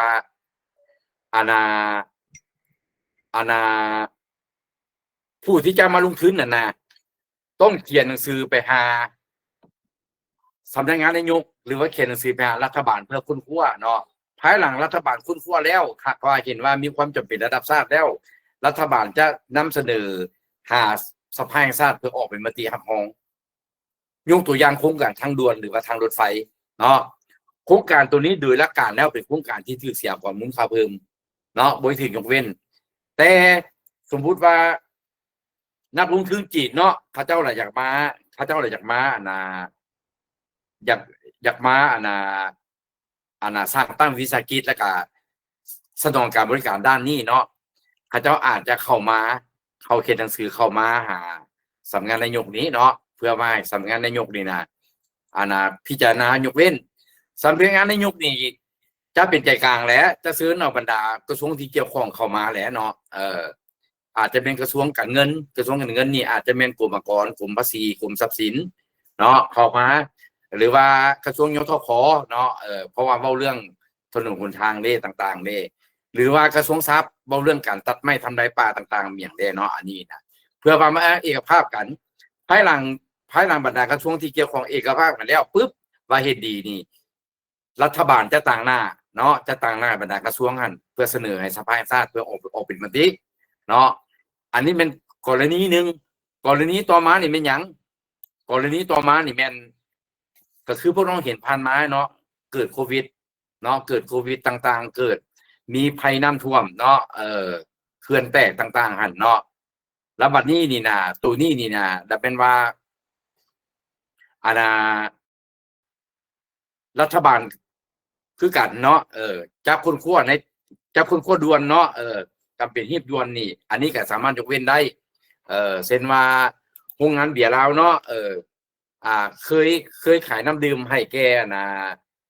สังคมทั่วไปเก็บ 80% แต่ว่าเดี๋ยวนี้นี่ถ้าว่าขายเพื่อว่ารับใช้ตัวน้ำท่วมบ่แผ่นดินไหวบ่ต่างๆนี่อันใดอันหนึ่งที่ว่ามันบ่รับบ่ดีแหละอันนี้ก็ยกเว้นได้เนาะเลยสวัสดีอาจารย์ขอเรียนนิดนึงเลยอาจารย์โดยพอดีว่าต้องมีคำถามเกี่ยวกับตัวโครงการยกเว้นอย่างนี้นะอย่างเช่นว่าผู้ลงทุนเนี่ยนะเขาจะไปเซ็นสัญญากับเป็นกระทรวงสาธารณสุขเนาะเพื่อสร้างโรงแรมเพื่อสร้างห้องหมอเป็นอย่างจะย่างนี่แหละแล้วเขาจะขออัตรายกเว้นอาจารย์อัตรายกเว้นภาษีมันก็ตามสัญญาแล้วมันก็เป็นมีการยกเว้นแล้วแต่ว่าตัวจริงว่าเวลาไปขอตัวจริงแล้วคือว่าทางคณะคณะศึกษาเรื่องอากรเขาจะว่าบ่เป็นไปได้ว่าที่จะยกเว้นทั้งหมดเลยแสดงว่าข้อตกลงในสัญญาตัวนั้นมันเขาต้องได้ไปแทนขั้นตอนใดอีกอาจารย์สิ่งที่น้องถามมานี่นะกับสิ่งกับสิ่งที่อาจารย์กำลังอธิบายนี่คล้ายๆกันเนาะเพียงว่าค่อยๆว่าคล้ายๆกันคือยกตัวอย่างเอาเคสของน้องเนาะเคสของน้องนี่ก่อนอื่นเบิดนี่นะเจ้าของโครงการแม่นไผกระทรวงสาธารณสุขเนาะแม่นบ่โดยแม่นบ่กระทรวงสาธารณสุขนี่นะกระทรวงสาธารณสุขนี่บ่มีสิทธิ์ยกเว้นไหนกระทรวงสาธารณสุขบ่มีสิทธิ์อนุญาตบ่มีสิทธิ์ให้ยกเว้นก่อนได้เนาะกระทรวงสาธารณสุขนี่ถ้าว่ากระทรวงสาธารณสุขจะขอยกเว้นนี่กระทรวงสาธารณสุขจะต้องเอาปัญหาตัวนี้นี่เนาะรายงานไปหารัฐบาลโอ้เดี๋ยวนี้กระทรวงสาธารณสุขข่อยต้องการสร้างโรงหมอเด้อโรงหมอครบวงจรจุดดีไม่ยั้งคันสร้างโรงหมอตัวนี้ขึ้นมาแล้วนะเฮ็ดให้คนลาวนี่บ่ข้ามไปไทยเนาะบัดนี้ถ้าว่าเจ้าสิเก็บอากรนี่มันสิมีมูลค่าสูงแล้วเขาเจ้าสิบ่มาลงทุนเนาะสมมุติต่างๆสมมุติว่าซั่นนี่นะบัดนี้รัฐบาลรับเรื่องแล้วบัดนี้รัฐบาลรับเรื่องปั๊บเนาะสมาชิกรัฐบาลแม่นไผสมาชิกรัฐบาลกับบรรดากระทรวงนั่นแหละเนาะบรรดากระทรวงต่างๆการเงินสาธารณต่างๆแหละบัดนี้รัฐบาลนี่อาจจะแม่นท่านรัฐมนตรีประจำสำนักงานนายกนี่อาจจะเรียกเอาบรรดากระทรวงต่างๆนี่เพื่อมาประชุมปรึกษาหารือกันเนาะความเป็นไปได้ว่าเดี๋ยวนี้กระทรวงสาธารณสุขเจ้าของโครงการเพิ่นจะขอยกเว้นแวดนี่เป็นไปได้บ่หรือยกเว้นภาษีในกรณีนำเข้าวัตถุสินค้าวัตถุดิบต่างๆเนาะเป็นปูนเป็นเหล็กเป็นอย่างต่างๆนี่ติดพันกับภาษีเด้ติดพันกับกระทรวงยทคอาจจะเป็นโครงสร้างนี้เนาะภายหลังเอกภาพกันแล้วปุ๊บแล้วเดี๋ยวนี้นะสำนักงานนายกเห็นคำพองแล้วว่าเป็นโครงการที่มีความสำคัญแล้วหลังจากนั้นปุ๊บมานี่นะสำนักงานสำนักงานนายกนี่นะจะต้องเฮ็ดหนังสือขึ้นไปหาสภาเนาะสภานี่มันมีคณะประจำสภาแล้วก็กองประชุมสภาประจำเดือนนั้นเพิ่นจะเอาเข้าไปค้นคว้า เนาะเพิ่นจะเอาไปคุ้นคั่วถ้าว่าเพิ่นดีๆเป็นเอกภาพแล้วเพิ่นจะมีมติออกมา ในเวลามีมติออกมาปุ๊บอากรที่ขั้นใดก็ตามบ่สามารถสิไปปฏิเสธได้แต่ถ้าว่าโครงการของพวกน้องนี่นะถ้าว่ามีแต่หนังสือจากรัฐมนตรีกระทรวงสาธารณสุขนี่ว่าเฮ็ดดีแค่ยกเว้นอากรมูลค่าเพิ่มอันนี้บ่ได้อากรมีสิทธิ์ปฏิเสธบ่ต้องบอกว่ารัฐมนตรีกระทรวงสาธารณสุขซะรัฐมนตรีกระทรวงการเงินเองก็ยังบ่มีสิทธิ์ลงลายเซ็นว่าเฮ็ดดียกเว้นโครงการตัวนี้เพราะซั่นอยู่ในกฎหมายคุ้มครองมาตรา5ข้อที่3ที่4นี่เพิ่นเปิดไว้นี่สิให้ได้มันต้องผ่านสภาแห่งชาติอย่างเดียวบรรดาเขื่อนต่างๆเข้ามาเฮ็ดอยู่ลาวเนาะเจ้าภาพเขื่อนมันไผกระทรวงพลังงานไฟฟ้าและบ่แห่เนาะกระทรวงพลังงานและบ่แห่บ่บ่มีไฟฟ้าหรอกเนาะกระทรวงพลังงานบ่แห่อันนี้เป็นเจ้าของโครงการกระทรวงพลังงานบ่แห่บ่มีสิทธิ์ยกเว้นว่าโครงการตัวนี้ยกเว้นแวด 10% โครงการตัวนี้ถูกเสียน้อยถูกเสียหลายบ่ได้กระทรวงพลังงานบ่แห่มีหน้าที่นำเอาข้อมูลการนำเสนอของเจ้าของโครงการนั้นเพื่อนำเสนอหารสำนักงานนายกเพื่อพิจารณารับรองภายหลังสำนักงานนายกพิจารณารับรองแล้วต่างหน้าแก่รัฐบาลนั้นมีหน้าที่นำเอาข้อมูลตัวดังกล่าวนี่นะขึ้นไปเสนอหาสภาเพื่อว่าออกเป็นมติรับรองและเวลานั้นสิแม่นกรมอากรสิแม่นอากรนครหลวงอากรแขวงหรืออากรเมืองอากรหยังบ่มีสิทธิ์ปฏิเสธได้แต่ว่าถ้าบ่เป็นตามขั้นตอนคืออาจารย์อธิบายเมื่อกี้นี่ละถือว่าบ่ได้ถือว่าบ่ได้เอาลองดู การก่อสร้างลักษณะแบบนี้มันก็มีซัพพลายเออร์หลายเนาะซัพพลายเออร์มันก็มีผู้สนองผู้สนองต่างๆเขาจะไปจะขอยกเว้นเป็นอย่างอื่นแต่ก็จะแนวพิจารณาอยู่ว่ามันในขั้นตอนนี้ก็บ่ฮู้ว่าสิจะปรึกษา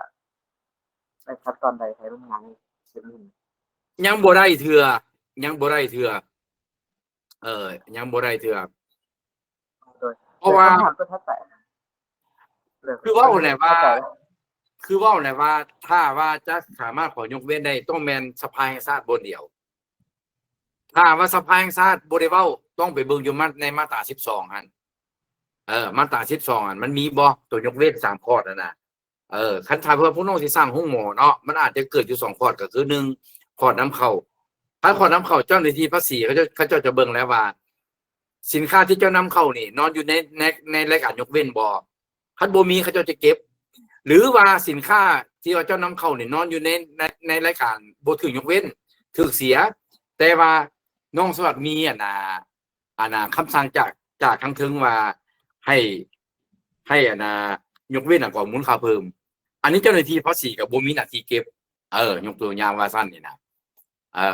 อันนี้ซื้อภายในก็คือกันซื้อภายในก่อนที่ว่าพวกน้องจะขอยกเว้นได้นี่บ่แม่นว่าพวกน้องสิถือใบยกเว้นไปแล้วสิขอยกเว้นได้พวกน้องต้องสร้างเป็นมาสเตอร์ลิสต์ขึ้นมาว่าสิ่งที่พวกน้องต้องการขอยกเว้นนี่มันมีอันไหนแด่มันมีรายการไหนแด่บ่แม่นว่าไปนั่งกินเฟอแล้วก็โอ้ขอยบ่จ่ายแวตเด้ออันนี้ขอยกเว้นบ่ได้เนาะมันต้องมีทั้งโกงหันเวลานำเข้าก็ต้องไปผ่านมาสเตอร์ลิสต์จากกระทรวงแผนการลงทุนหรือว่าอาจจะเสนอมาหากระทรวงการเงินเนาะเพื่อว่าออกเป็นเป็นรายการละเอียดให้แล้วก็รัฐมนตรีกระทรวงการเงินจะลงลายเซ็นให้อันนี้นะแล้วเวลานั้นเจ้าหน้าที่ภาษีค่อยถือว่าเป็นการยกเว้นได้บ่แม่นว่าเฮาสิเว้าโดยเฮาฝ่ายเดียวว่ายกเว้นแล้วยกเว้นรวดบ่แม่นได้อันนี้นะเนาะคันว่าถามว่าบ่ชัดเจนก็มีแต่ว่าหลังไมค์กับอาจารย์ตืมเด้อโดยจ้ะแล้วคำถามตัวถัดมาอย่างเช่นว่าน้องมีงานอีเวนต์เนาะสมมุติว่าน้องจัดอยู่บริษัทใดนึงเนาะงานอย่างเช่นว่าจะมีงานประชุมบ่งานประเภทมีการเลี้ยงข้าวเลี้ยงน้ำมีงานของประชุมเล็กๆน้อยๆจังซี่นะแล้ววิชาคิดนั้นต้องได้เสียก่อนบ่จ้ะเห็นหนังสือเห็นบ่บันทึกเขาจะมาหาน้องมีอยู่ก่อน 5% บ่แล้วก็ให้บังคับเสียก่อน 3% อีกว่าซั่นสำหรับพวกน้องจัดงานอีเวนต์เนาะสมมุติเนาะการจัดงานอีเวนต์นี่แม่นหลักๆของนี่แม่นเฮาเซาเนาะแม่นติเฮาเซาแม่นบ่เฮาไปเซาสถานที่แม่นบ่ แม่นบ่ โดย เออ การไปเช่าสถานที่นี่มันจะมีอยู่สองกรณีเนาะไปเช่ากับผู้ดำเนินธุรกิจอยู่ในระบบประกอบมูลค่าเพิ่ม อันนี้ในเวลาที่ว่าสำเร็จการเช่าผู้น้องต้องจ่ายแวตเติมอีก 10% ให้แก่ข้าเจ้ายกตัวอย่างว่าพวกน้องไปเช่า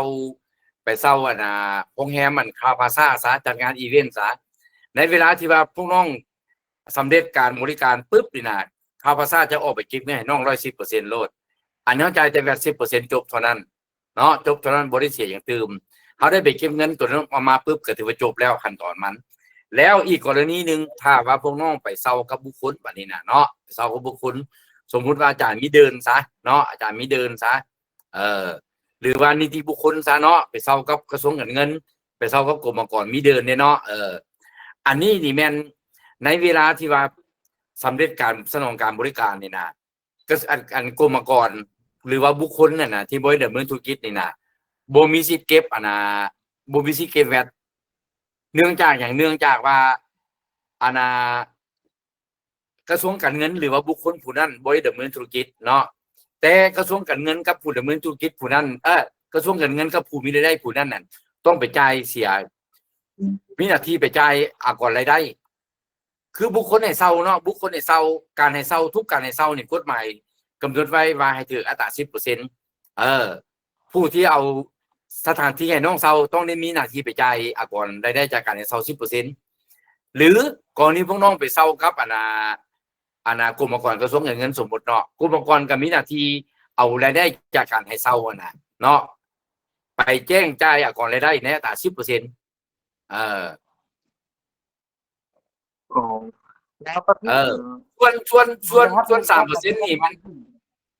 ฮะ อย่างเช่นว่าค่าอาหารบ่น้องค่าเลี้ยงอาหารเนี่ยเฉพาะเลี้ยงก็ต้องเรียกว่าเขาไปนำหมดบ่อย่างเช่นว่าจะมีขนมค่าน้ำค่าในที่จะรับเหมาให้เราจัดงานเลย ตู้นี่แม่นให้ใครคิดรายตามรายจ่ายที่เขาได้จ่ายให้แกข้าเจ้าเด้อถ้าว่ารายจ่ายเขาจ่ายให้แกข้าเจ้านี่1มามีค่าเช่า2มามีค่าอีสังอาหาร4น่ะมีค่าเครื่องดอกเครื่องดื่มอันนี้ต้องได้จ่ายหมดใดจ่ายสิเอิ้นว่าจังได๋เขาต้องจ่ายให้แกข้าเจ้าตามมูลค่าที่เขาได้จ่ายหั่นแล้วบัดนี้ผู้ที่มีรายได้ผู้ที่มีรายได้ก็คืออาจารย์ยกตัวอย่างเมื่อกี้แหละพวกนี้มีหน้าที่ไปจ่ายก่อนรายได้ต่อนอกเสียจากว่าอยู่ในสัญญาณว่าเป็นแนวต่างสัญญาบอกว่าเจ้ามาเซาข่อยเด้อสมมุติ100 ล้านจังซี่น่ะแล้วก่อนรายได้เจ้าไปจ่ายเองเด้อเห็นบ่มันจะต่างไหนกับอีกกรณีหนึงก็คือให้เซากัน100 ล้านแสดงว่าผู้ให้เช่าเป็นผู้ที่มีรายได้ผู้นี้จะเป็นผู้ที่ว่าไปจ่ายก่อนรายได้จากการให้เช่าส่วนตัว 3% นั่นบ่มีเด้อตัว 3% นั่นน่ะ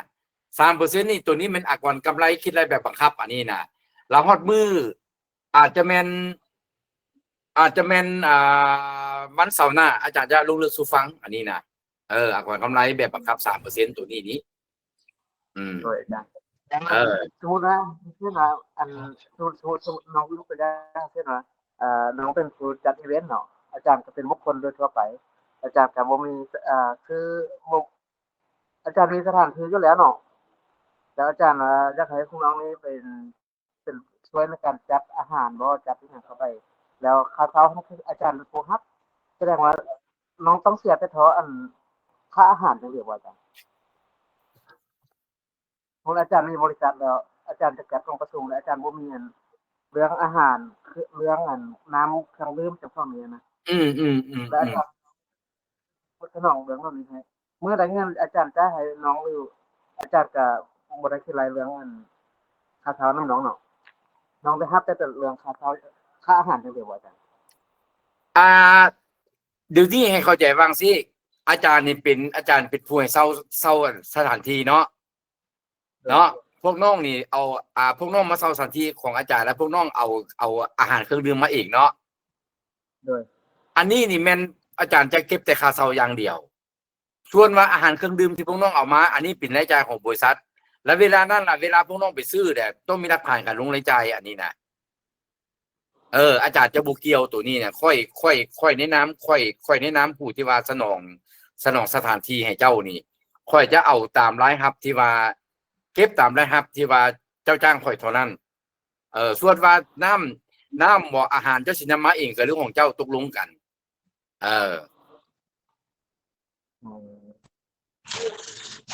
อาจารย์ขอถามนะแล้ววันนี้สมมุติว่าถ้าหากว่าอาจารย์ให้สถานที่เช่าเนาะอาจารย์จะเก็บค่าเช่าแล้วเนาะมีแวตอยู่เนาะแล้วนี่ถ้าหากว่ามีพวกเครื่องดื่มพวกอาหารอย่างนำเด้สิมีเก็บแวตนำบ่เก็บหมดแล้วเก็บตามรายจ่ายของเจ้านะเดี๋ยวนี้นะโดยเจ้าสมมติเจ้าจ้างข่อย100 ล้านเนาะเจ้าบอกว่าอาจารย์100 ล้านนี่เฉพาะค่าเช่าเด้อข่อยก็เก็บเจ้ากับเจ้าแต่100 ล้านแล้วบัดนี้100 ล้านมาปุ๊บข่อยก็ออกไปเก็บเงินให้เจ้าบวกแวตอีก 10% 110 ล้านเนาะจากเป็นการให้เช่าสถานที่บัดนี้สมมุติน้องบอกว่าโอ้อาจารย์นอกจากค่าเช่าแล้วอยากให้อาจารย์เอาน้ำเอาเบียร์เอาของกินมาดื่มซะเนาะสมมุติว่าดื่มอีก100 ล้านในเวลานั้นอาจารย์เอาบินให้น้องปุ๊บอาจารย์จะใส่200 ล้านบวกแวตอีก 10% ก็คือ220 ล้านได้บัดนี้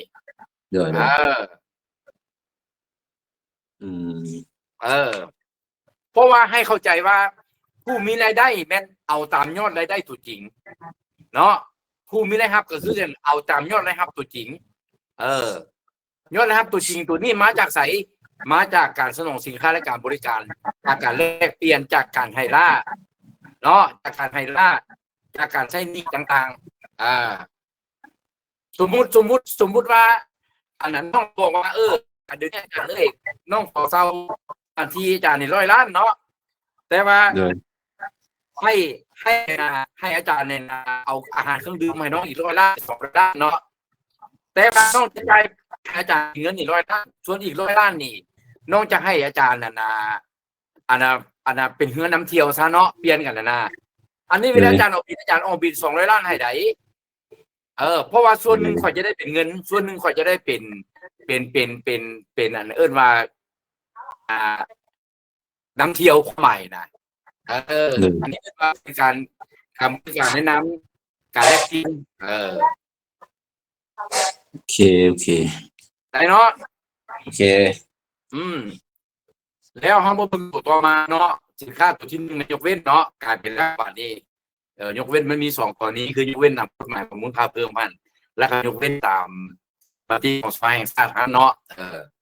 ให้ยังยืนว่ามี2อย่างเท่านั้นเด้อ1เป็นกฎหมายของมูลค่าเพิ่มมาตรา12นี่2มติของสภาแห่งชาติมาตรา5หั่นเนาะเท่านั้นเด้ออย่าสู้ไปเบิ่งกว้างไปอีกเด้ให้จื้อรถว่าถ้าบ่มีมติของสภาแห่งชาติแสดงว่าพวกเขามีปัญหาโลดเวลาไปหาก่อนปุ๊บก่อนมีสิทธิ์ปฏิเสธเนื่องจากว่าขั้นที่ว่านโยบายยกเว้นน่ะบ่มีสิทธิ์บ่มีสิทธิ์เนาะยกตัวอย่างว่าเจ้าแขวงใดเจ้าแขวงหนึ่งซะเนาะเราไปเซ็นยกเว้นอันนี้บ่ได้เด้อเจ้าแขวงอันก็มีน่ะสมมุติว่าท่านคุ้มครองอยู่แขวงเนาะสมมุติว่าอยู่หลวงพระบางซะสมมุติเนาะสมมุติอยู่หลวงพระบางผู้ลงทุนอยู่หลวงพระบางต้องการยกเว้นอันนึงนี่นะจากอากรเนี่ยนะผู้ลงทุนนี่ก็ต้องเสนอหาทางลงทุนแขวงเนาะหรือทั้งอากรแขวงต่างๆหั่นน่ะแล้วคนขั้วล่ะเจ้าแขวงก็ต้องนำเสนอมาคือเก่าคือกันเนาะบ่แม่นว่าอันน่ะอยากเฮ็ดหยังก็เฮ็ดได้เนาะให้เข้าใจวางซั่นแล้วบัดนี้รายการที่2เนาะรายการที่2เป็นรายการสินค้าที่บ่ถูกเสียของมูลค่าเพิ่มเนาะรายการตัวที่2นี่แม่นบ่ถูกเสียของมูลค่าเพิ่มนี่แม่นยกตัวอย่างพวกน้องมันเป็นสินค้าที่ว่ามีก่อนฝังอยู่ในหั่นแหละเนาะบ่จำเป็นสิไปจ่ายอีกยกตัวอย่างใบหวยเนาะใบหวยที่ได้รับอนุญาตจากคณะการเกี่ยวข้องนี่บัตรเติมเงินค่าโทรศัพท์บัตรปีเข้าชมภาพยนตร์เนาะหรือว่าสินค้าทดลองนี้พวกนี้นี่ถ้าว่าแม่นพวกน้องดำเนินธุรกิจได้ด้านนี้ถือว่าแม่นจะบ่สามารถสู้ส่วนออกได้เนาะจะบ่มีส่วนออกเพราะอย่างเนื่องจากว่าตัวนี้มันฝังในแล้วเนาะ แล้วบัดนี้สินค้าตัวที่3เนาะสินค้าตัวที่3นี่แม่นสินค้าที่ถูกเสียอัตราศูนย์เนาะสินค้าที่เสียอัตราศูนย์มันสิมีหยังแด1สินค้าที่ว่าสนอง2การบริการที่มีการสนอง3มาการสร้างทรัพย์สมบัติเนาะคือถูกเสียความมูลค่าเพิ่มนี้ทรัพย์สมบัติในที่นี้มันก็มีหลายอันเนาะอาจจะเป็นทรัพย์สมบัติเป็นวัตถุทรัพย์สมบัติทุกอย่างนั่นแหละไปที่เกิดจากรายจ่ายเนี่ยคืออาจารย์ได้อธิบายเบื้องต้นนั่นแหละเนาะแล้วสินค้าตัวที่3นั้นมีอย่างใดเนาะแล้วแม่นว่า1แล้วแม่นว่าสินค้าหรือทรัพย์สมบัติที่ส่งออกไปขายต่างประเทศบ่รวมสินค้าที่ถูกยกเว้นเนาะยกตัวอย่างนี่แหละส่ง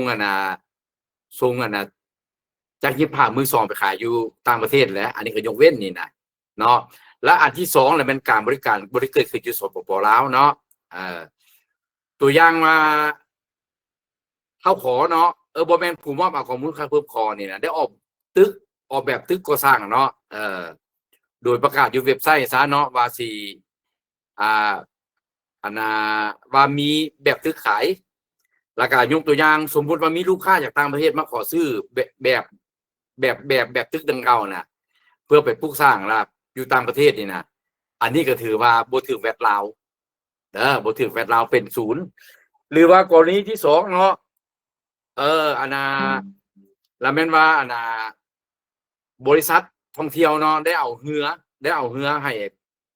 ปกครองเมืองศรีเชียงใหม่เนาะจังหวัดศรีเชียงใหม่นะอำเภอศรีเชียงใหม่นะเซาเพื่อจัดงานส่งเรือประจำปีเนาะ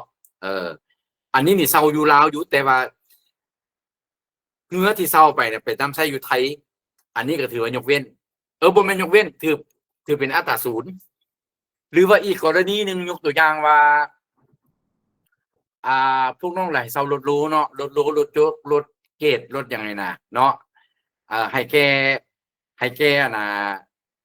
ขวงหนองคายจังหวัดหนองคายประเทศไทยนี้แล้วรถเกตรถไถรถรู้ดังกล่าวนี่เอาไปนำใช้ไปแปลงทางอยู่ไทยพุ่นอันนี้ก็ถือว่าเป็นแวดศูนย์เนาะแวดศูนย์เช่นเดียวกันแล้วอาจารย์จะยกอีกกรณีนึงสู่ฟังอันแม่นว่าสมมุติอาจารย์ไปซื้อตู้เย็นเนาะไปซื้อตู้เย็นอยู่ไทยซะเนาะ100หน่วยสมมุติ100หน่วยแล้วมีแผนจะเอาเข้ามาขายอยู่ลาว100หน่วยเนี่ยแต่ว่าบังเอิญเดี๋ยวนี้นี่ยกตัวอย่างว่ามีคนไทยอยู่ไทยแหละถ้าเจ้าสัตว์ต้องการตู้เย็น50หน่วยไปหาซื้อไสก็บ่มีสมมุตินะถ้าเจ้าละซื้อต่อจากเฮาไป50หน่วยน่ะอันนี้ก็ถือว่าเป็นนะครับที่เกิดขึ้นอยู่ต่างประเทศมันจะเป็นแวดศูนย์พวกนี้นะแล้วก็อีกกรณีนี้นึงยกตัวอย่างว่าพวกน้องนั่นแหละมีเฮือนเนาะมีตึกอาคารมีอพาร์ตเมนต์ซะที่ว่าซื้ออยู่ฝั่งไทยเนาะเป็นทรัพย์สมบัติของเฮาอยู่ฝั่งไทยนะแล้วเดี๋ยวนี้นี่นะเฮาละขายอยู่ฝั่งไทยเนาะแต่ทรัพย์สมบัติตัวนั้นเนี่ยจุดเป็นทรัพย์สมบัติของบริษัทอยู่ลาวเนาะเฮาละมีการขายอยู่ไทยพุ่นอันนี้ก็ถือว่าเป็นนะครับอัตราสูตรที่เกิดขึ้นอยู่ต่างประเทศบ่แม่นการส่งออกไหนนะครับเกิดขึ้นอยู่ต่างประเทศเนาะอันนี้นะอันนี้นี่ให้พวกน้องเข้าใจว่ารวมทั้งเขตเศรษฐกิจพิเศษเด้อเขตเศรษฐกิจพิเศษกับแมน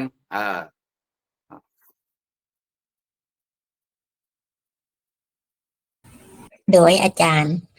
โดยตั้งแต่เช้ามาเนาะน้องก็ทำคืนตัวคอดบริการภายในประเทศตัวพืชกสิกรรมเนี่ยโดยที่บ้านองค์แปลงตัวนี้เนี่ยมันเกี่ยวข้องกับพวกเครื่องปลาข้องดงก็ได้บ่ที่ว่าบ่ได้เครื่องปลาข้องดงบ่ยกเว้นบ่เครื่องปลาของดงมันบ่แม่นพืชกสิกรรมไดไอ้เข้าใจว่าคำว่าพืชกสิกรรมเนี่ยเฮาปลูกเองเขาปลูกเองไงคันเพื่อเครื่องปลาของดงนี่ขายได้เก็บ 10% ไหนโอเคแปลว่าถ้าว่าก็จะดำเคลื่อนย้ายค่ายภายในประเทศแปลว่าออกแวด 10% เนาะแต่ถ้าว่าเป็นตัวที่เขาปลูกกับพวกมันต้นนี้ถือว่าบ่ให้เก็บเนาะแม่น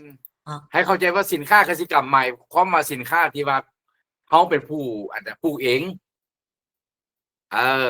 ถ้าว่าเขาบ่ได้ปลูกเองนะบ่อื่นว่าสินค้ากสิกรรมเด้อ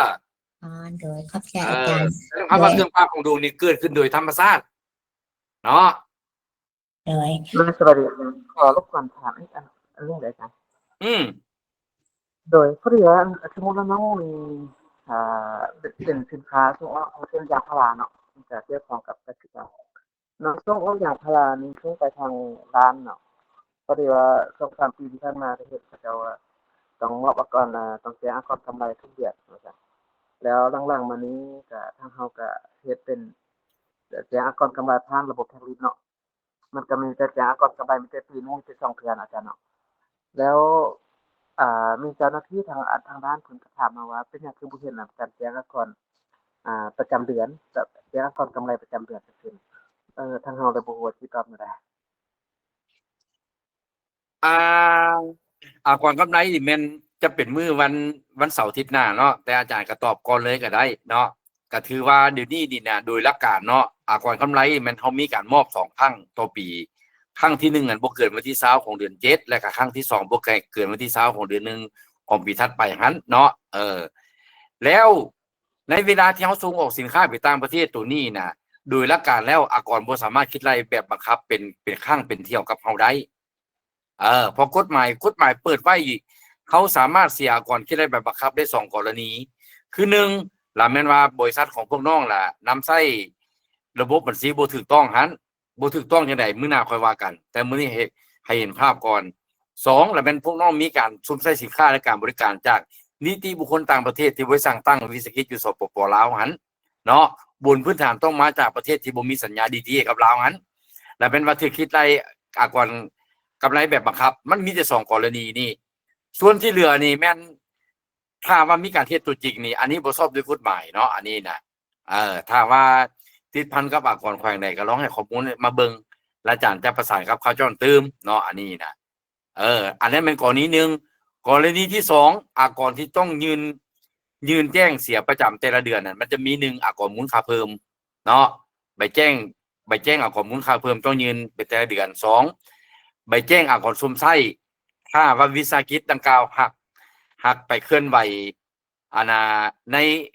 ในกิจการที่ถือเสียก่อนซุมไส้หั่นเนาะอันนี้นี่น่าจะแม่นมื้ออื่นก่อนซุมไส้นี่ของพวกเขานี่นะเนาะตอนแรกนี่นะแล้วบัดนี้อันที่3ประจำเดือนมีหยังแดแล้วแม่นก่อนรายได้จากเงินเดือนพอนั้นแจ้งเป็นเดือนนี่นะเนาะแจ้งเป็นเดือนมี3อย่างตอนนั้นแล้วแจ้งเป็นปีมีหยังแดแจ้งเป็นปีเนี่ยมีก่อนเงินปันผลหั่นก่อนรายได้จากเงินปันผลหั่นเนาะแจ้งเป็นปีแล้วแจ้งเป็นงวดมีหยังแดแล้วแม่นว่าก่อนกำไรนี่งวด1 6เดือนต้นปีนี่มันบ่เกิน20ของเดือน7แล้วงวด2 7 5 12บ่เกินวันที่1บ่เกินวันที่20ของเดือน1ของปีแอนบวก1หั่นเพราะนั้นหลักการมันเขียนไว้ฉะนั้นคำถามของน้องถามมาว่าเดี๋ยวนี้ก่อนบอกให้แจ้งก่อนเลยก่อนกำไรประจำเดือนอันนี้บ่มีภาษีเขาจะทำใบแจ้งก่อนกำไรของแต่ละเดือนภาษีอาจารย์บ่แม่นก่อน แจ้งหยังก่อนภาษีอาจารย์ ภาษีนี่นะโดยเฮาส่งอย่างพาราออกแล้วเนาะเขาจะยังถามหาใบแจ้งก่อนกำไรประจำเดือนจังซี่นะบ่มีมีแต่เปิดกฎหมายให้เขาเจ้าเบิ่งโลดการก่อนกำไรนี่บ่มีการแจ้งประจำเดือนก่อนกำไรน่าจะแม่น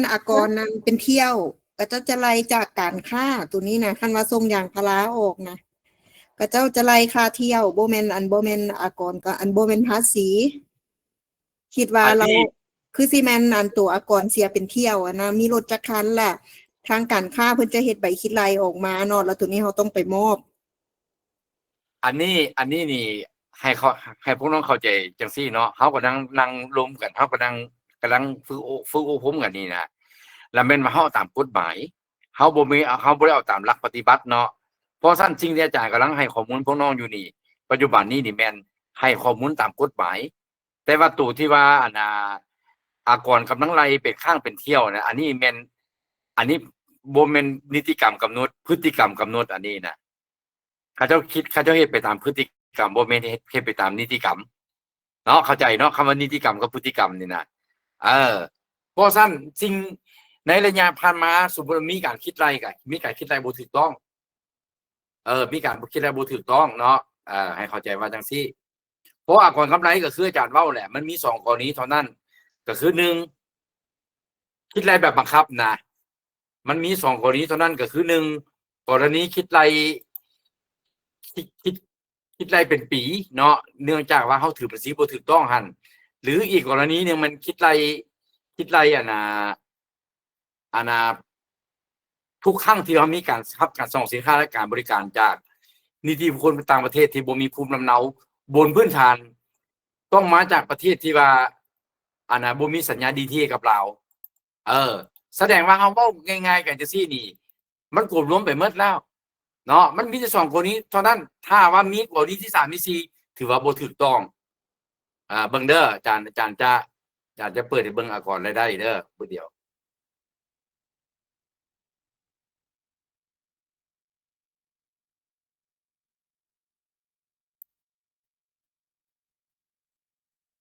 เด้อ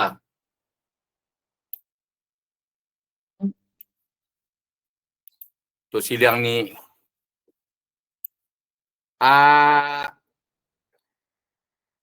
สำหรับผู้ดำเนินธุรกิจที่ถือภาษีถูกต้องเนาะแล้วมันคิดรายกำไรตามรายรับรบรายจ่ายเนาะแต่ว่าถ้าว่าในกรณีที่ว่าบ่ให้ความร่วมมือเนาะบ่สนองข้อมูลข่าวสารตามกำหนดไว้ในกฎหมายซึ่งบ่สามารถคิดรายตามตัวจริงได้มันจะถูกคิดรายก่อนการแบบบังคับอันนี้เป็นกรณีที่1ที่ว่าพวกน้องจะถูกคิดรายก่อนการแบบบังคับอันที่ว่าตามที่ว่าอันเป็นเที่ยวเป็นอย่างไรมันบ่มี2แล้วแม่นว่ากรณีใดกรณีพวกน้องไปซื้อสินค้าบริการจากวิสาหกิจที่บ่มีภูมิลำเนาอยู่สปป.ลาวนี่นะนี่เนาะมันมีอยู่2กรณีเท่านั้น1มันกรณีพวกน้องถือภาษีบ่ถูกต้องหรือว่าบ่ครบถ้วนนี่อาจารย์หมายสีแดงให้นี่2แล้วมันบ่มีภูมิลำเนาเท่านั้นอยู่ในกฎหมายบริ